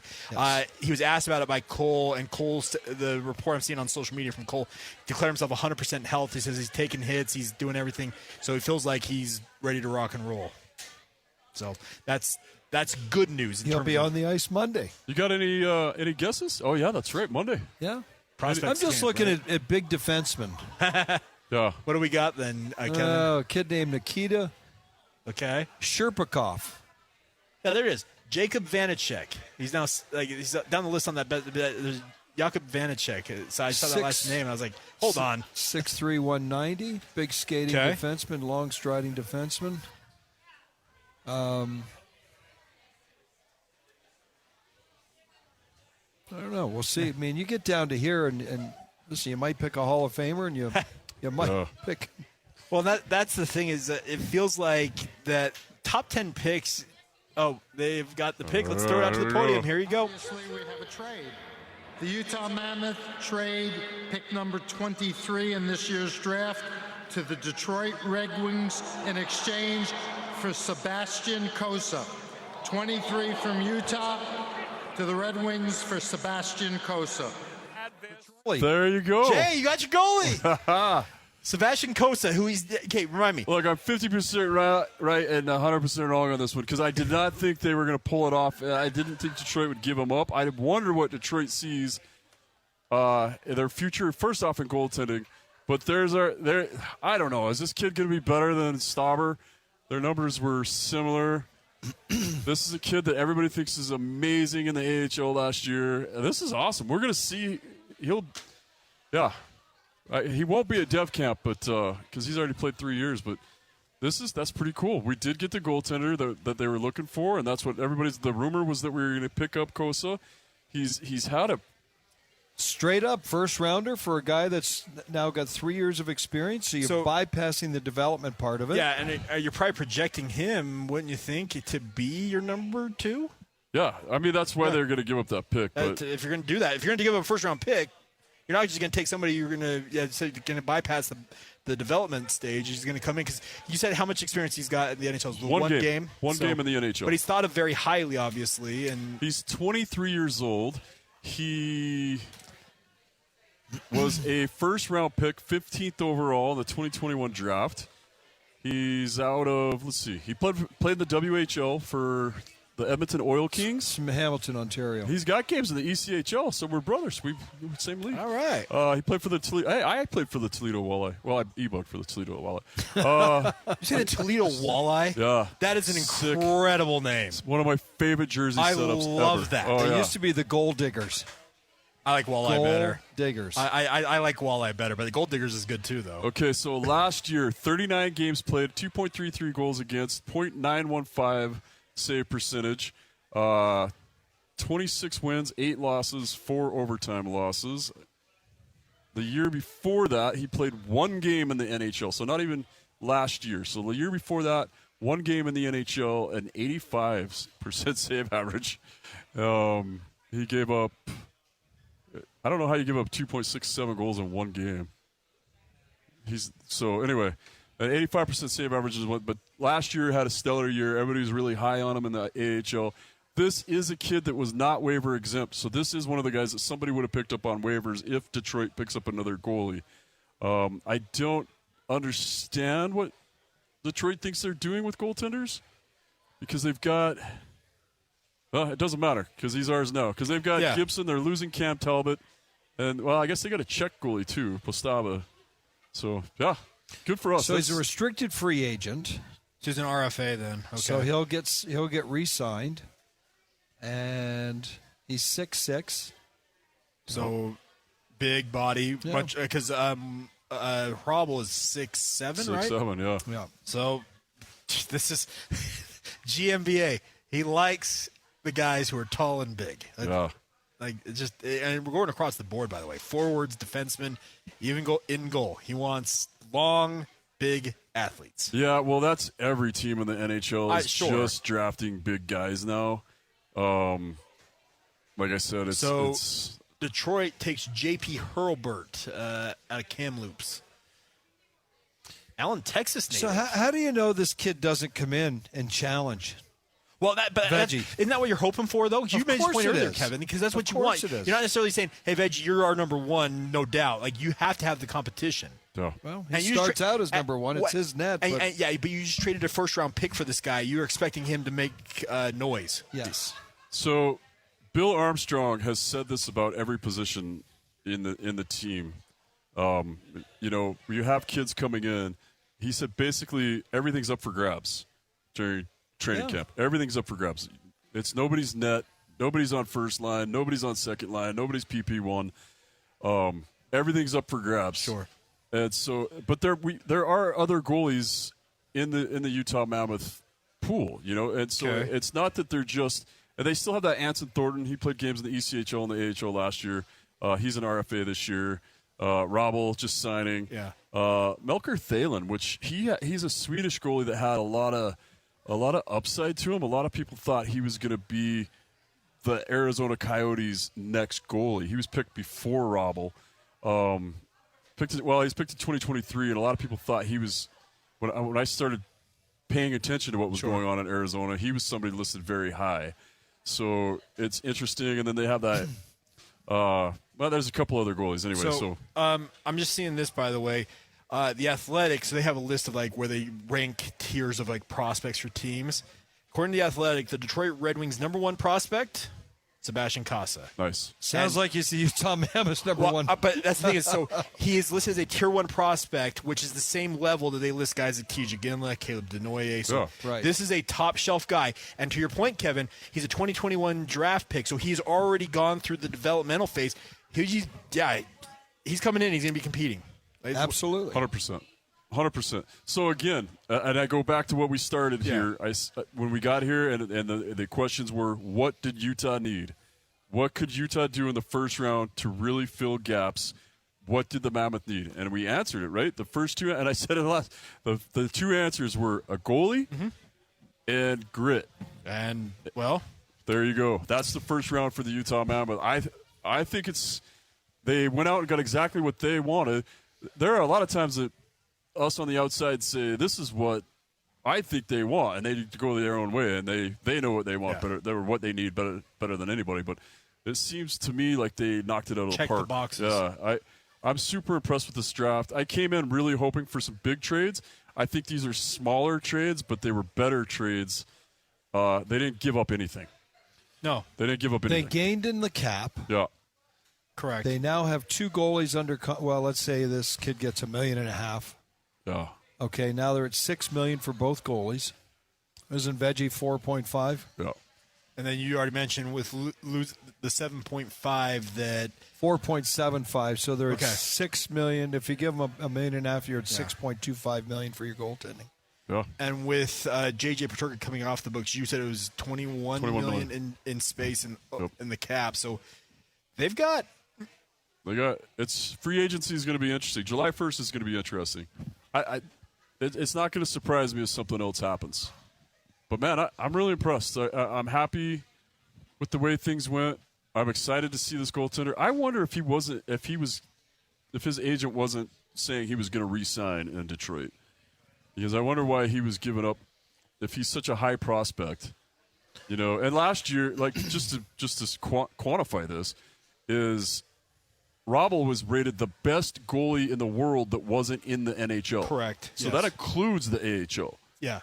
They said that he was the best in the world that was not playing. I think that's a challenge to say that when the kid's in college. 100%. 100%. But these are, and it could be just another guy with a podcast instead of. Could this be down the line that Casa and Robble are your future tandem? Could be. Like that.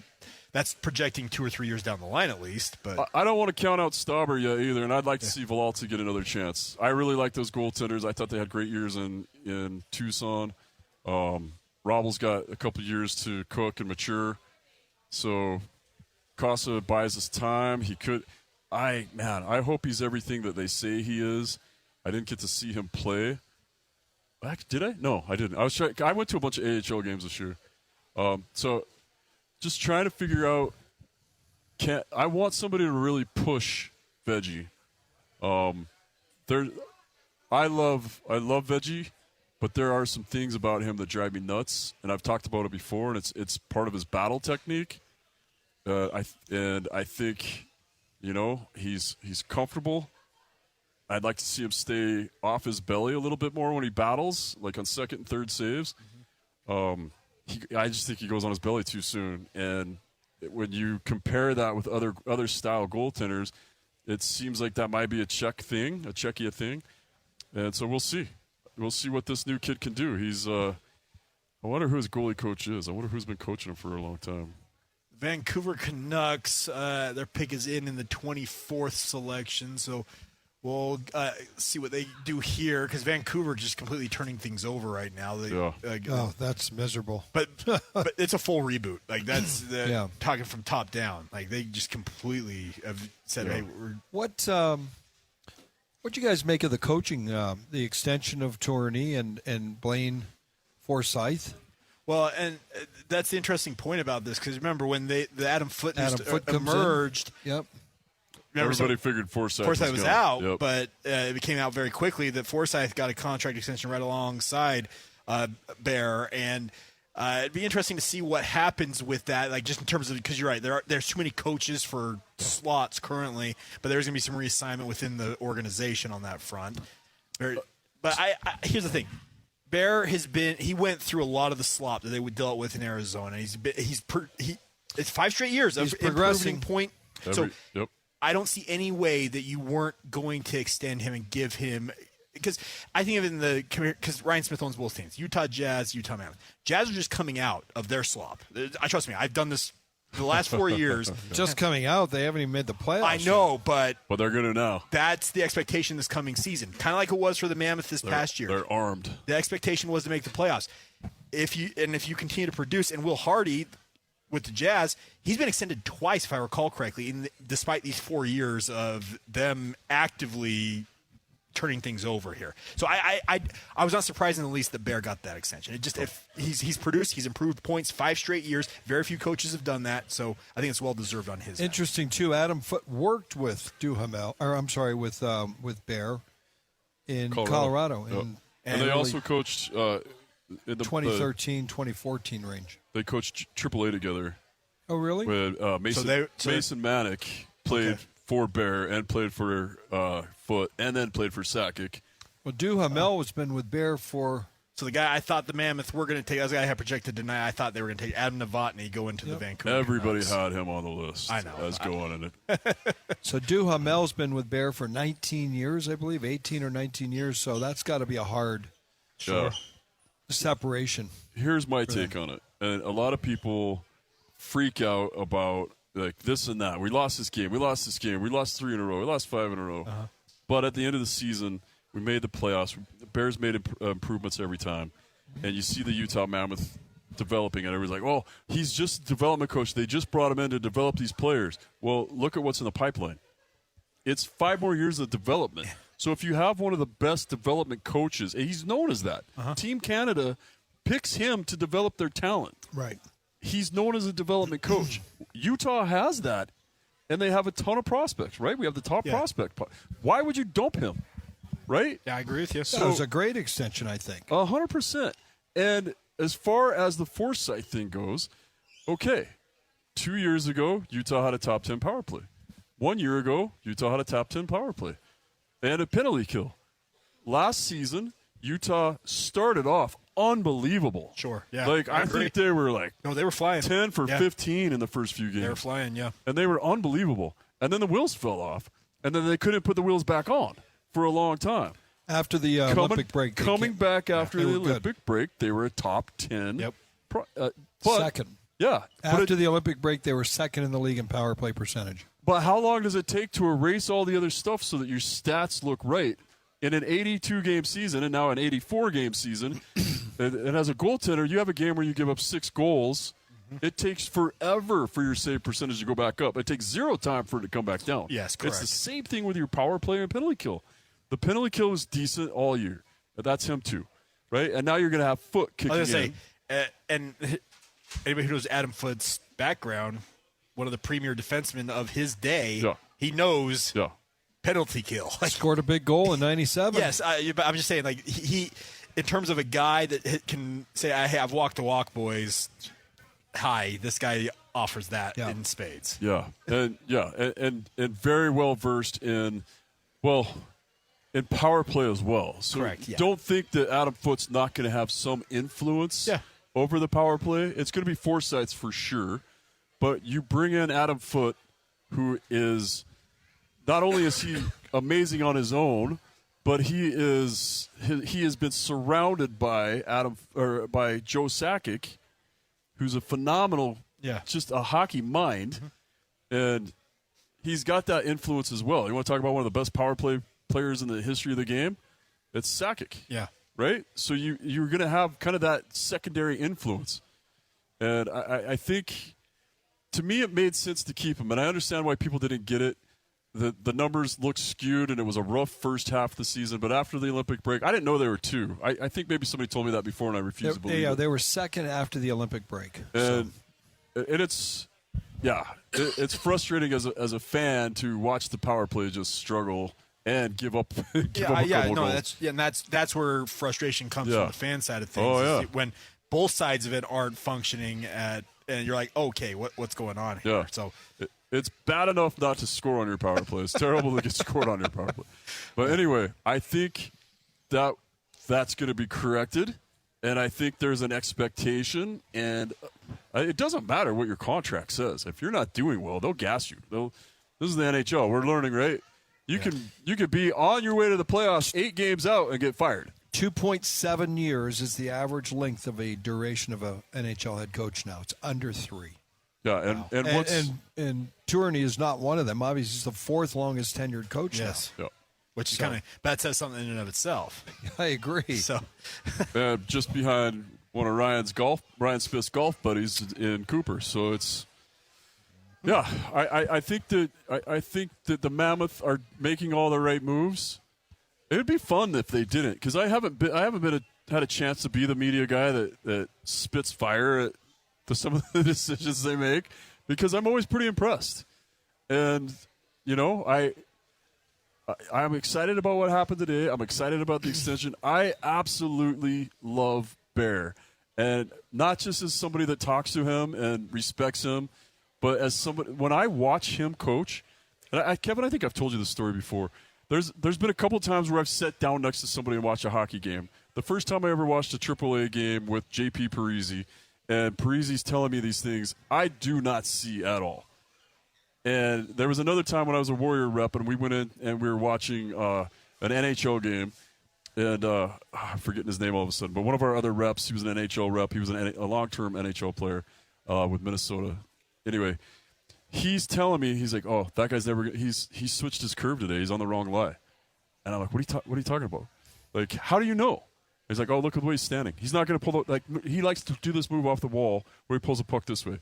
And he's breaking down every little tiny piece of the game to the minute detail. Mm-hmm. And that's Bear. When you watch Bear coach, if you're not in the right spot, and I'm not talking like in the right vicinity. Right. If you're not in the right box on the ice, the 1 foot by 1 foot spot he wants you in, he lets you know. Yeah. And I've seen him and Dursey get into it a few times, because Dursey thinks he's there.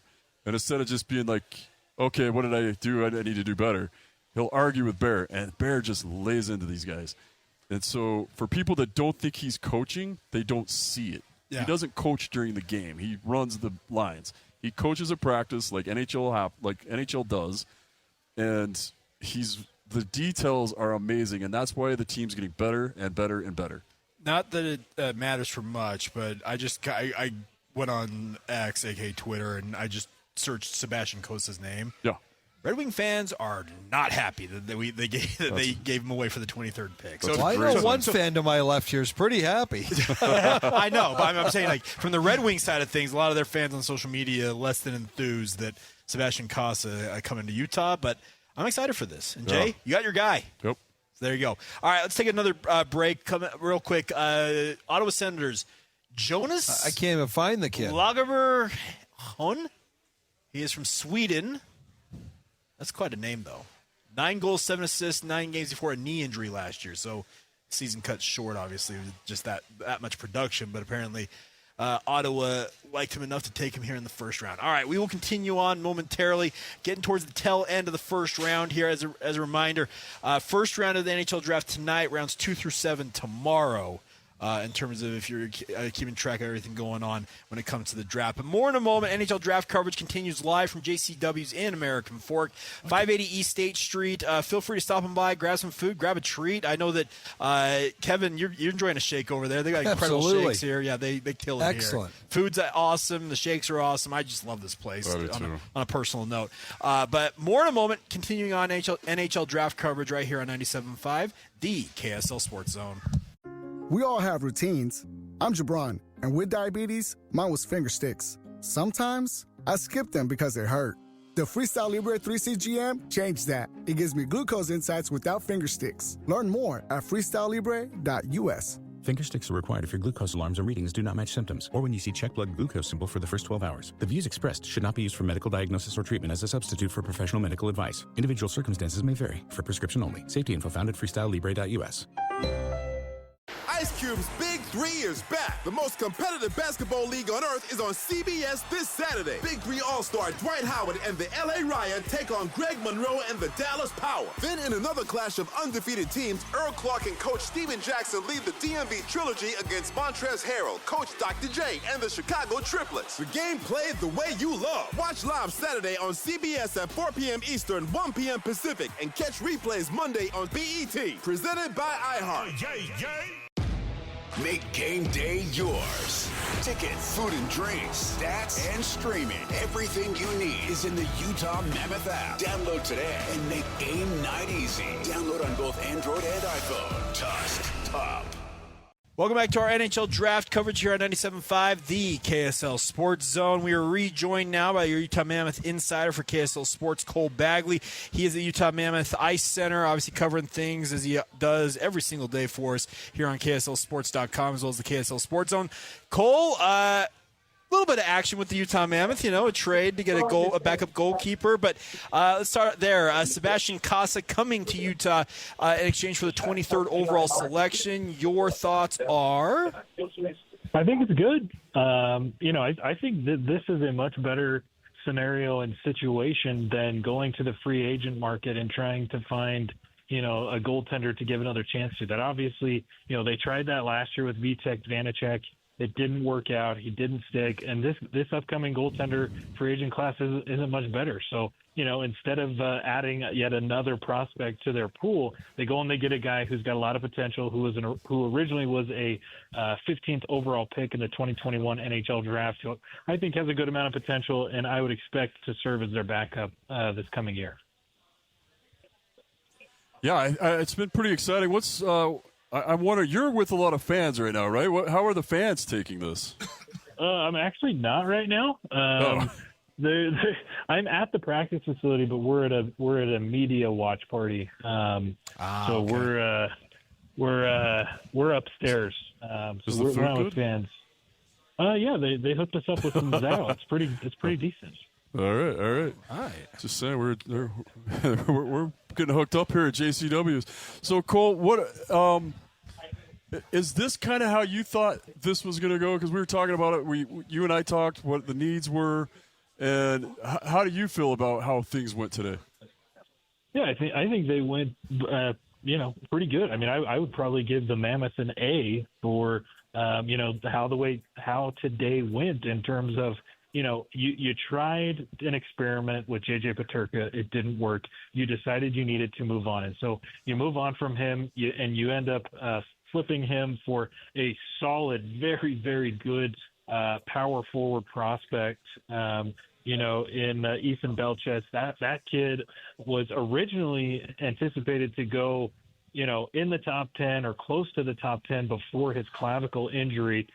Which then kind of obviously hurt his stock, but I think Utah was very pleased to be able to get a guy like that, 6'5", 6'6", who again, like I said, plays with a ton of power. And then as well, they take that 23rd pick that they got from Boston and they flip it for Sebastian Casa, all while opening up some cap space now that they're off of Peterka's contract. So as far as some of the needs that they needed to fulfill, they had to find themselves another goaltender and deepen that room.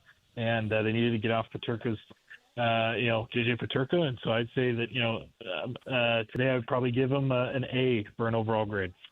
Well, and that's what I was going to ask you about, Cole, because you do move I think it's $7.5 million on the Peterka contract off. And Jay mentioned it. They now have $21 million to work with in the cap. So free agency could be a very interesting time coming up when July 1 hits. Yeah, it definitely could. Not only free agency, but as I think I mentioned this previously.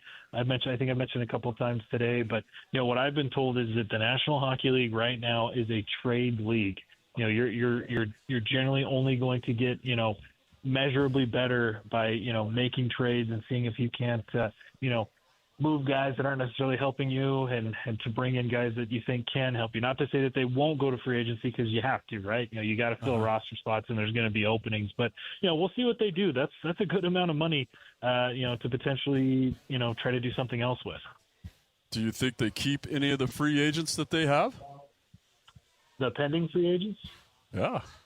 No. That's the big question I keep getting. I mean, I think they'll keep some of them.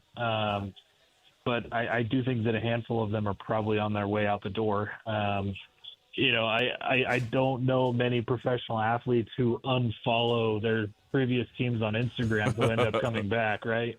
A guy like Kevin Stenlund. I don't know that Alexander Kerfoot is necessarily coming back. It seemed like in his exit interview, it kind of seemed like the writing was on the wall, and I just don't know that he makes sense. And something that stood out to me in Coach Andre Tourney's interview the other day is when they were talking about, he had mentioned, that both he and the front office had looked at, reflected on the playoffs and went, okay, which players on this roster are 82 game players, and which players on this roster are players that go beyond that help us in the postseason, and how can we improve our roster by making sure that we have guys that are not only going to play 82 games for us, but they're going to play, as many games as we're able to muster up in the postseason. And so I think it would be wise for Utah to move on from a couple of the contracts, and I do think that there's some that would make sense to bring back.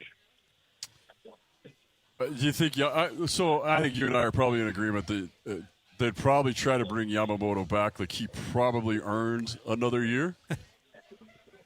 Yeah, I think Scotty G's going to be happy if that's the case.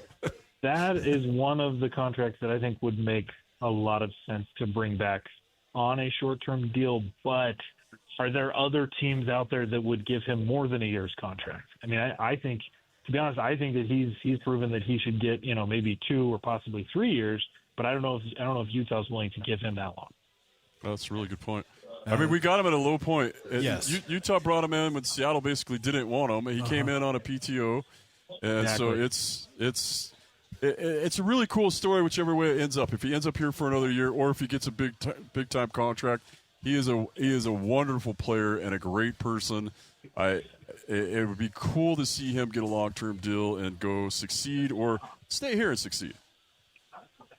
Yeah, definitely. I couldn't agree more. I really like Kyler Yamamoto, both from a player standpoint and as a human being. I think he's just phenomenal, and I think either way, I think whatever's going to be best for him. If he wants to come back and be on a shorter term deal with Utah, I think that's great. But I wouldn't blame him if he decided to hit the free agent market and see if he can't get longer term.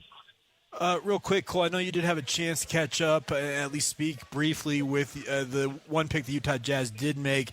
Give us your overall sense. Mammoth. Sorry. I knew I was going to do that at some point. I thought I was waiting. I shouldn't have corrected you. No. I'm glad you saved my bacon on that. But give us a sense. You had a chance to and I saw you tweet that you talked about his clavicle injury. Like, give us a sense of what you took away from that brief conversation. Yeah, he's a Belchetz. He's awesome. This is a kid that, as I said before, early draft, mock drafts, and even midway points of the season, he was expected to go in the top 10 or closer to the top 10, and then he injured his clavicle, and that obviously dropped his stock. But this is a guy that in the OHL this last year, he was more than a point per game player. He plays with a ton of power. He goes, he's not afraid of anybody. He has no respect for anybody. He is going to plow over anybody, all while putting the puck in the back of the net. And he seems like a great kid. It was a lot of fun to talk to him. He talked about, why he loves hockey. And he said that, nothing is going to stop him from lifting the cup over his head. And he feels that Utah deserves to win a Stanley Cup. So a kid that's already all in. Wow, well coached in the media, too. I was going to say. He says all the right things. Sounds polished. Well, Cole, anything else you'd like to pass along before we let you go and get back to your responsibilities? Because you're absolutely killing it, by the way.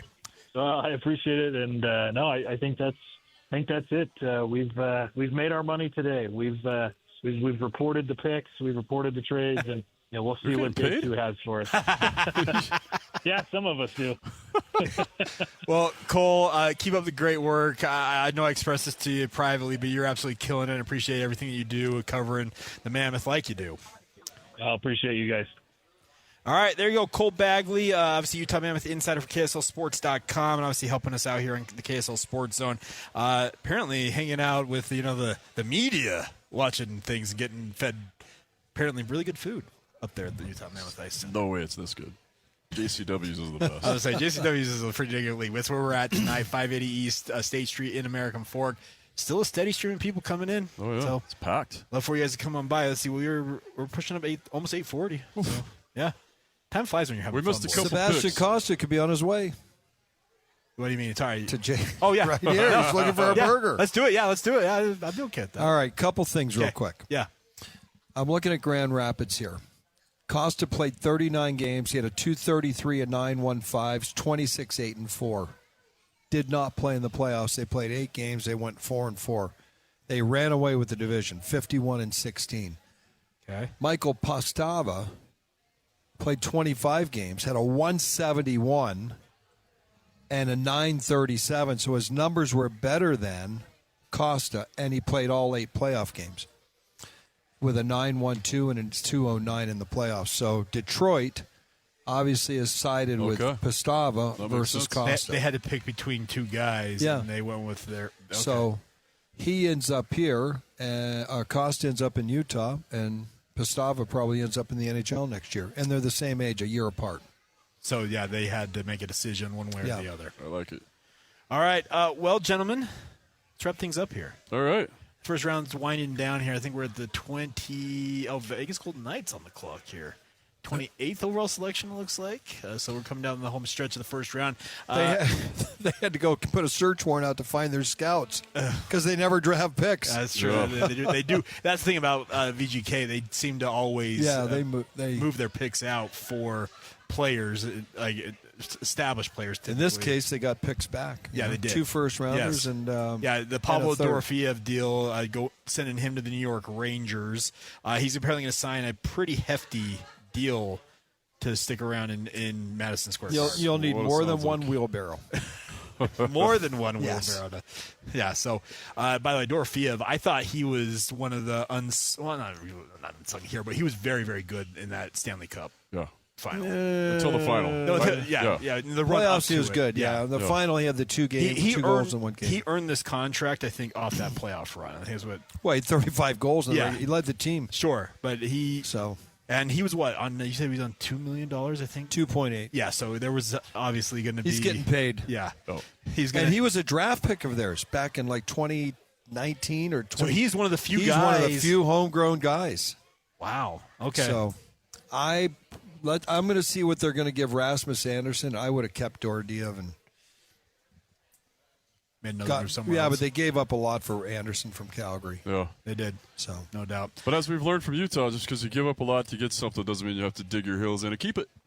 Yeah, that's true. Well, they obviously got rid of 35 goals. Yeah. And I think because here's the thing, I feel like a lot of the prevailing notion and like conversation about Peterka, he's a bum. That's kind of like I'm like. He scored 35 goals. Like he's sorry. Was it 25 or 35? He ended up scoring this. Who? Dorofeev? No, we're talking about Peterka now. For Peterka. 25. 25. Yeah. So it didn't sound like he didn't produce. He did produce. It just maybe not at the same level that when he came to Utah, you were thinking it was going to be a higher. 27. So he was close to what his career high. Correct. So. One of those things. You live and learn, but if it's not working, you move. It makes me think if there's not something more to it than just the production this year. Like, is he coachable? Well, I see him in the locker room. When the curtains come down, I don't know what's going on when the curtains are up. But it feels. We've seen guys struggle before, and they get a second chance. So.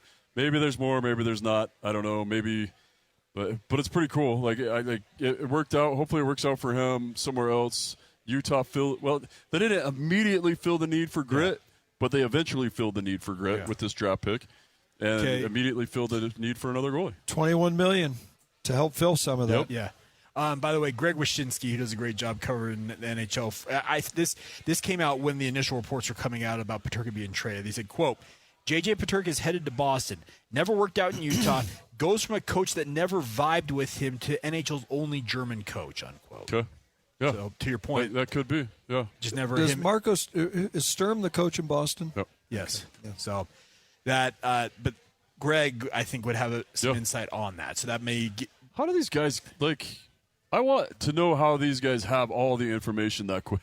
Like they've got all the information 20 minutes before everybody else. The rest of the media gets their information from them. I'll tell you off the air how that goes down, especially with I want that job. Folks at the Worldwide Leader. Yeah, okay. All right, gentlemen, let's wrap things up here at JCW's. So, overall thoughts. What do you guys take away from tonight? I'm really impressed, and I know if people tuned in to hear about the entire draft, which I doubt everybody did, then I'm sorry that we just kept talking about the Mammoth. But I think the majority of the people tuned in to listen to us talk about the Mammoth. And we came in, we sat down, and we said, this is what the Mammoth need. And the Mammoth did that. I thought they would make some bigger moves, but I think they made perfect precision moves. Yeah. And they didn't spend money. They got money back. I'm really surprised that Peterka's gone.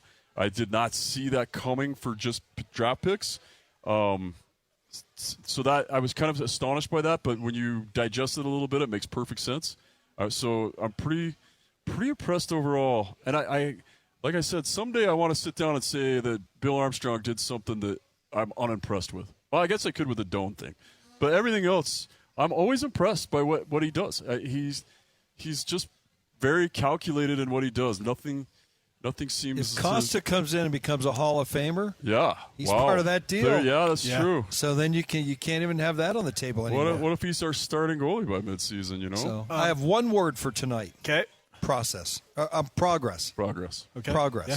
No, the process is in play, but progress. There is a process that they're going through. Yes, obviously, progress. That's it. And I think if Costa can play and listen, who's to say he's not outplays Veggie? Yeah. Time will tell. No doubt about that. You hope he does. Yes. 100%. By the way, so Anaheim, they made that trade earlier tonight from Mason McTavish, sending him to St. Louis. This is their second pick they picked up in it.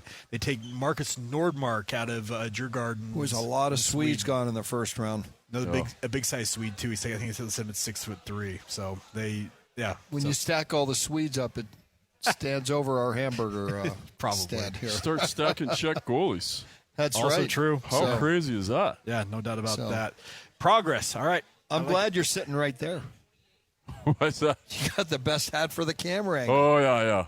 Oh, yes. There we go. I expect free tickets for this. The Outliers. Kevin working with them up there in Park City, doing a great job with that. So, beautiful facility, fun team to go watch.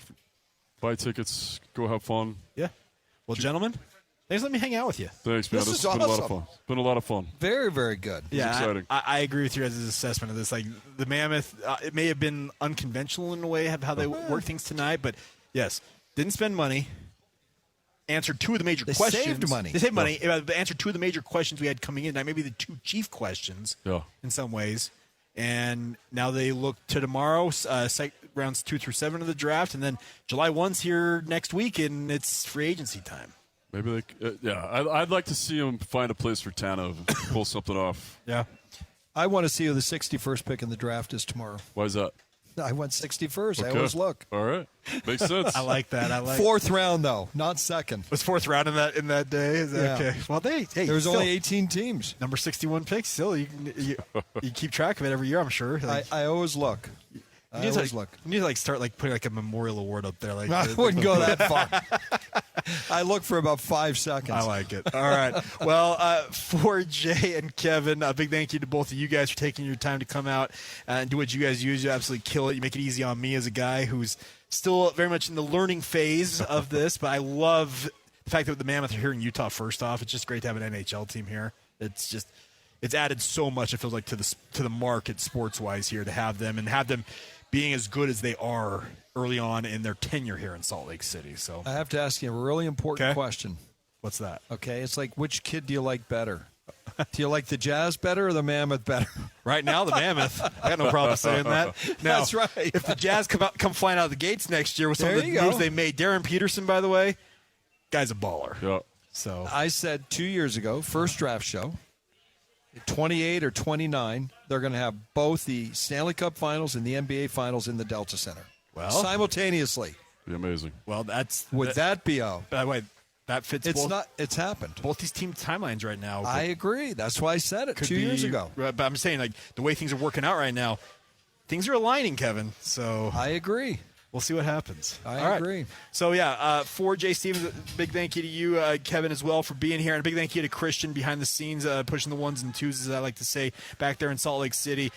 Big thank you to Cheyenne and Brant here who have been taking care of us in terms of just the on-site tech side of things. And thank you to all of you for tuning in. It's been a blast. And obviously, a big thank you to JCWs for hosting us here, 580 East State Street in American Fork. They did actually hosted both our NBA and NHL draft coverage this week. Cool. Big thank you to JCWs stepping up and taking care of us. The food's we incredible. Come back and do we will. 6 more rounds tomorrow. We'll be back, I'm sure. But big thank you to all of you for tuning in. Once again, thank you for tuning in. Utah Mammoth will be back on the clock tomorrow, rounds 2 through 7 of the NHL draft. And I'm sure that I know that I talked about Christian. He's producing tonight. We'll be hosting the Saturday show tomorrow, and I'm sure there'll be some coverage of what's going on. Oh, for sure. With him and Alex Napolis on their Saturday show from 10 to 1 tomorrow. Is that right, Christian? Is it 10 to 1? Yes, because the Jazz press conference. Yeah, so Darren Peterson being introduced tomorrow by the Utah Jazz formally. Press conference. So, all right, there you go. But thank you to everybody for tuning in once again. NHL draft coverage brought to you by JCWs right here on 97.5, the KSL Sports Zone. Good night. Hey there, it's Wayfair here, where delivery and setup are as easy as a few taps on your phone. You're relaxing in an old hammock, scrolling Wayfair's app, when you spot it, a brand new patio set. Next thing you know, Wayfair delivers it right to your patio and sets it up. Oh, you need a new grill too? All right, Wayfair's got you covered. With Wayfair's Room of Choice delivery and fast expert setup on qualifying orders, life gets a little easier. Visit wayfair.com or the Wayfair app. Wayfair, every style, every home. We all have routines. I'm Jabron, and with diabetes, mine was finger sticks. Sometimes I skip them because it hurt. The Freestyle Libre 3C GM changed that. It gives me glucose insights without finger sticks. Learn more at freestylelibre.us. Finger sticks are required if your glucose alarms or readings do not match symptoms, or when you see check blood glucose symbol for the first 12 hours. The views expressed should not be used for medical diagnosis or treatment as a substitute for professional medical advice. Individual circumstances may vary. For prescription only. Safety info found at freestylelibre.us.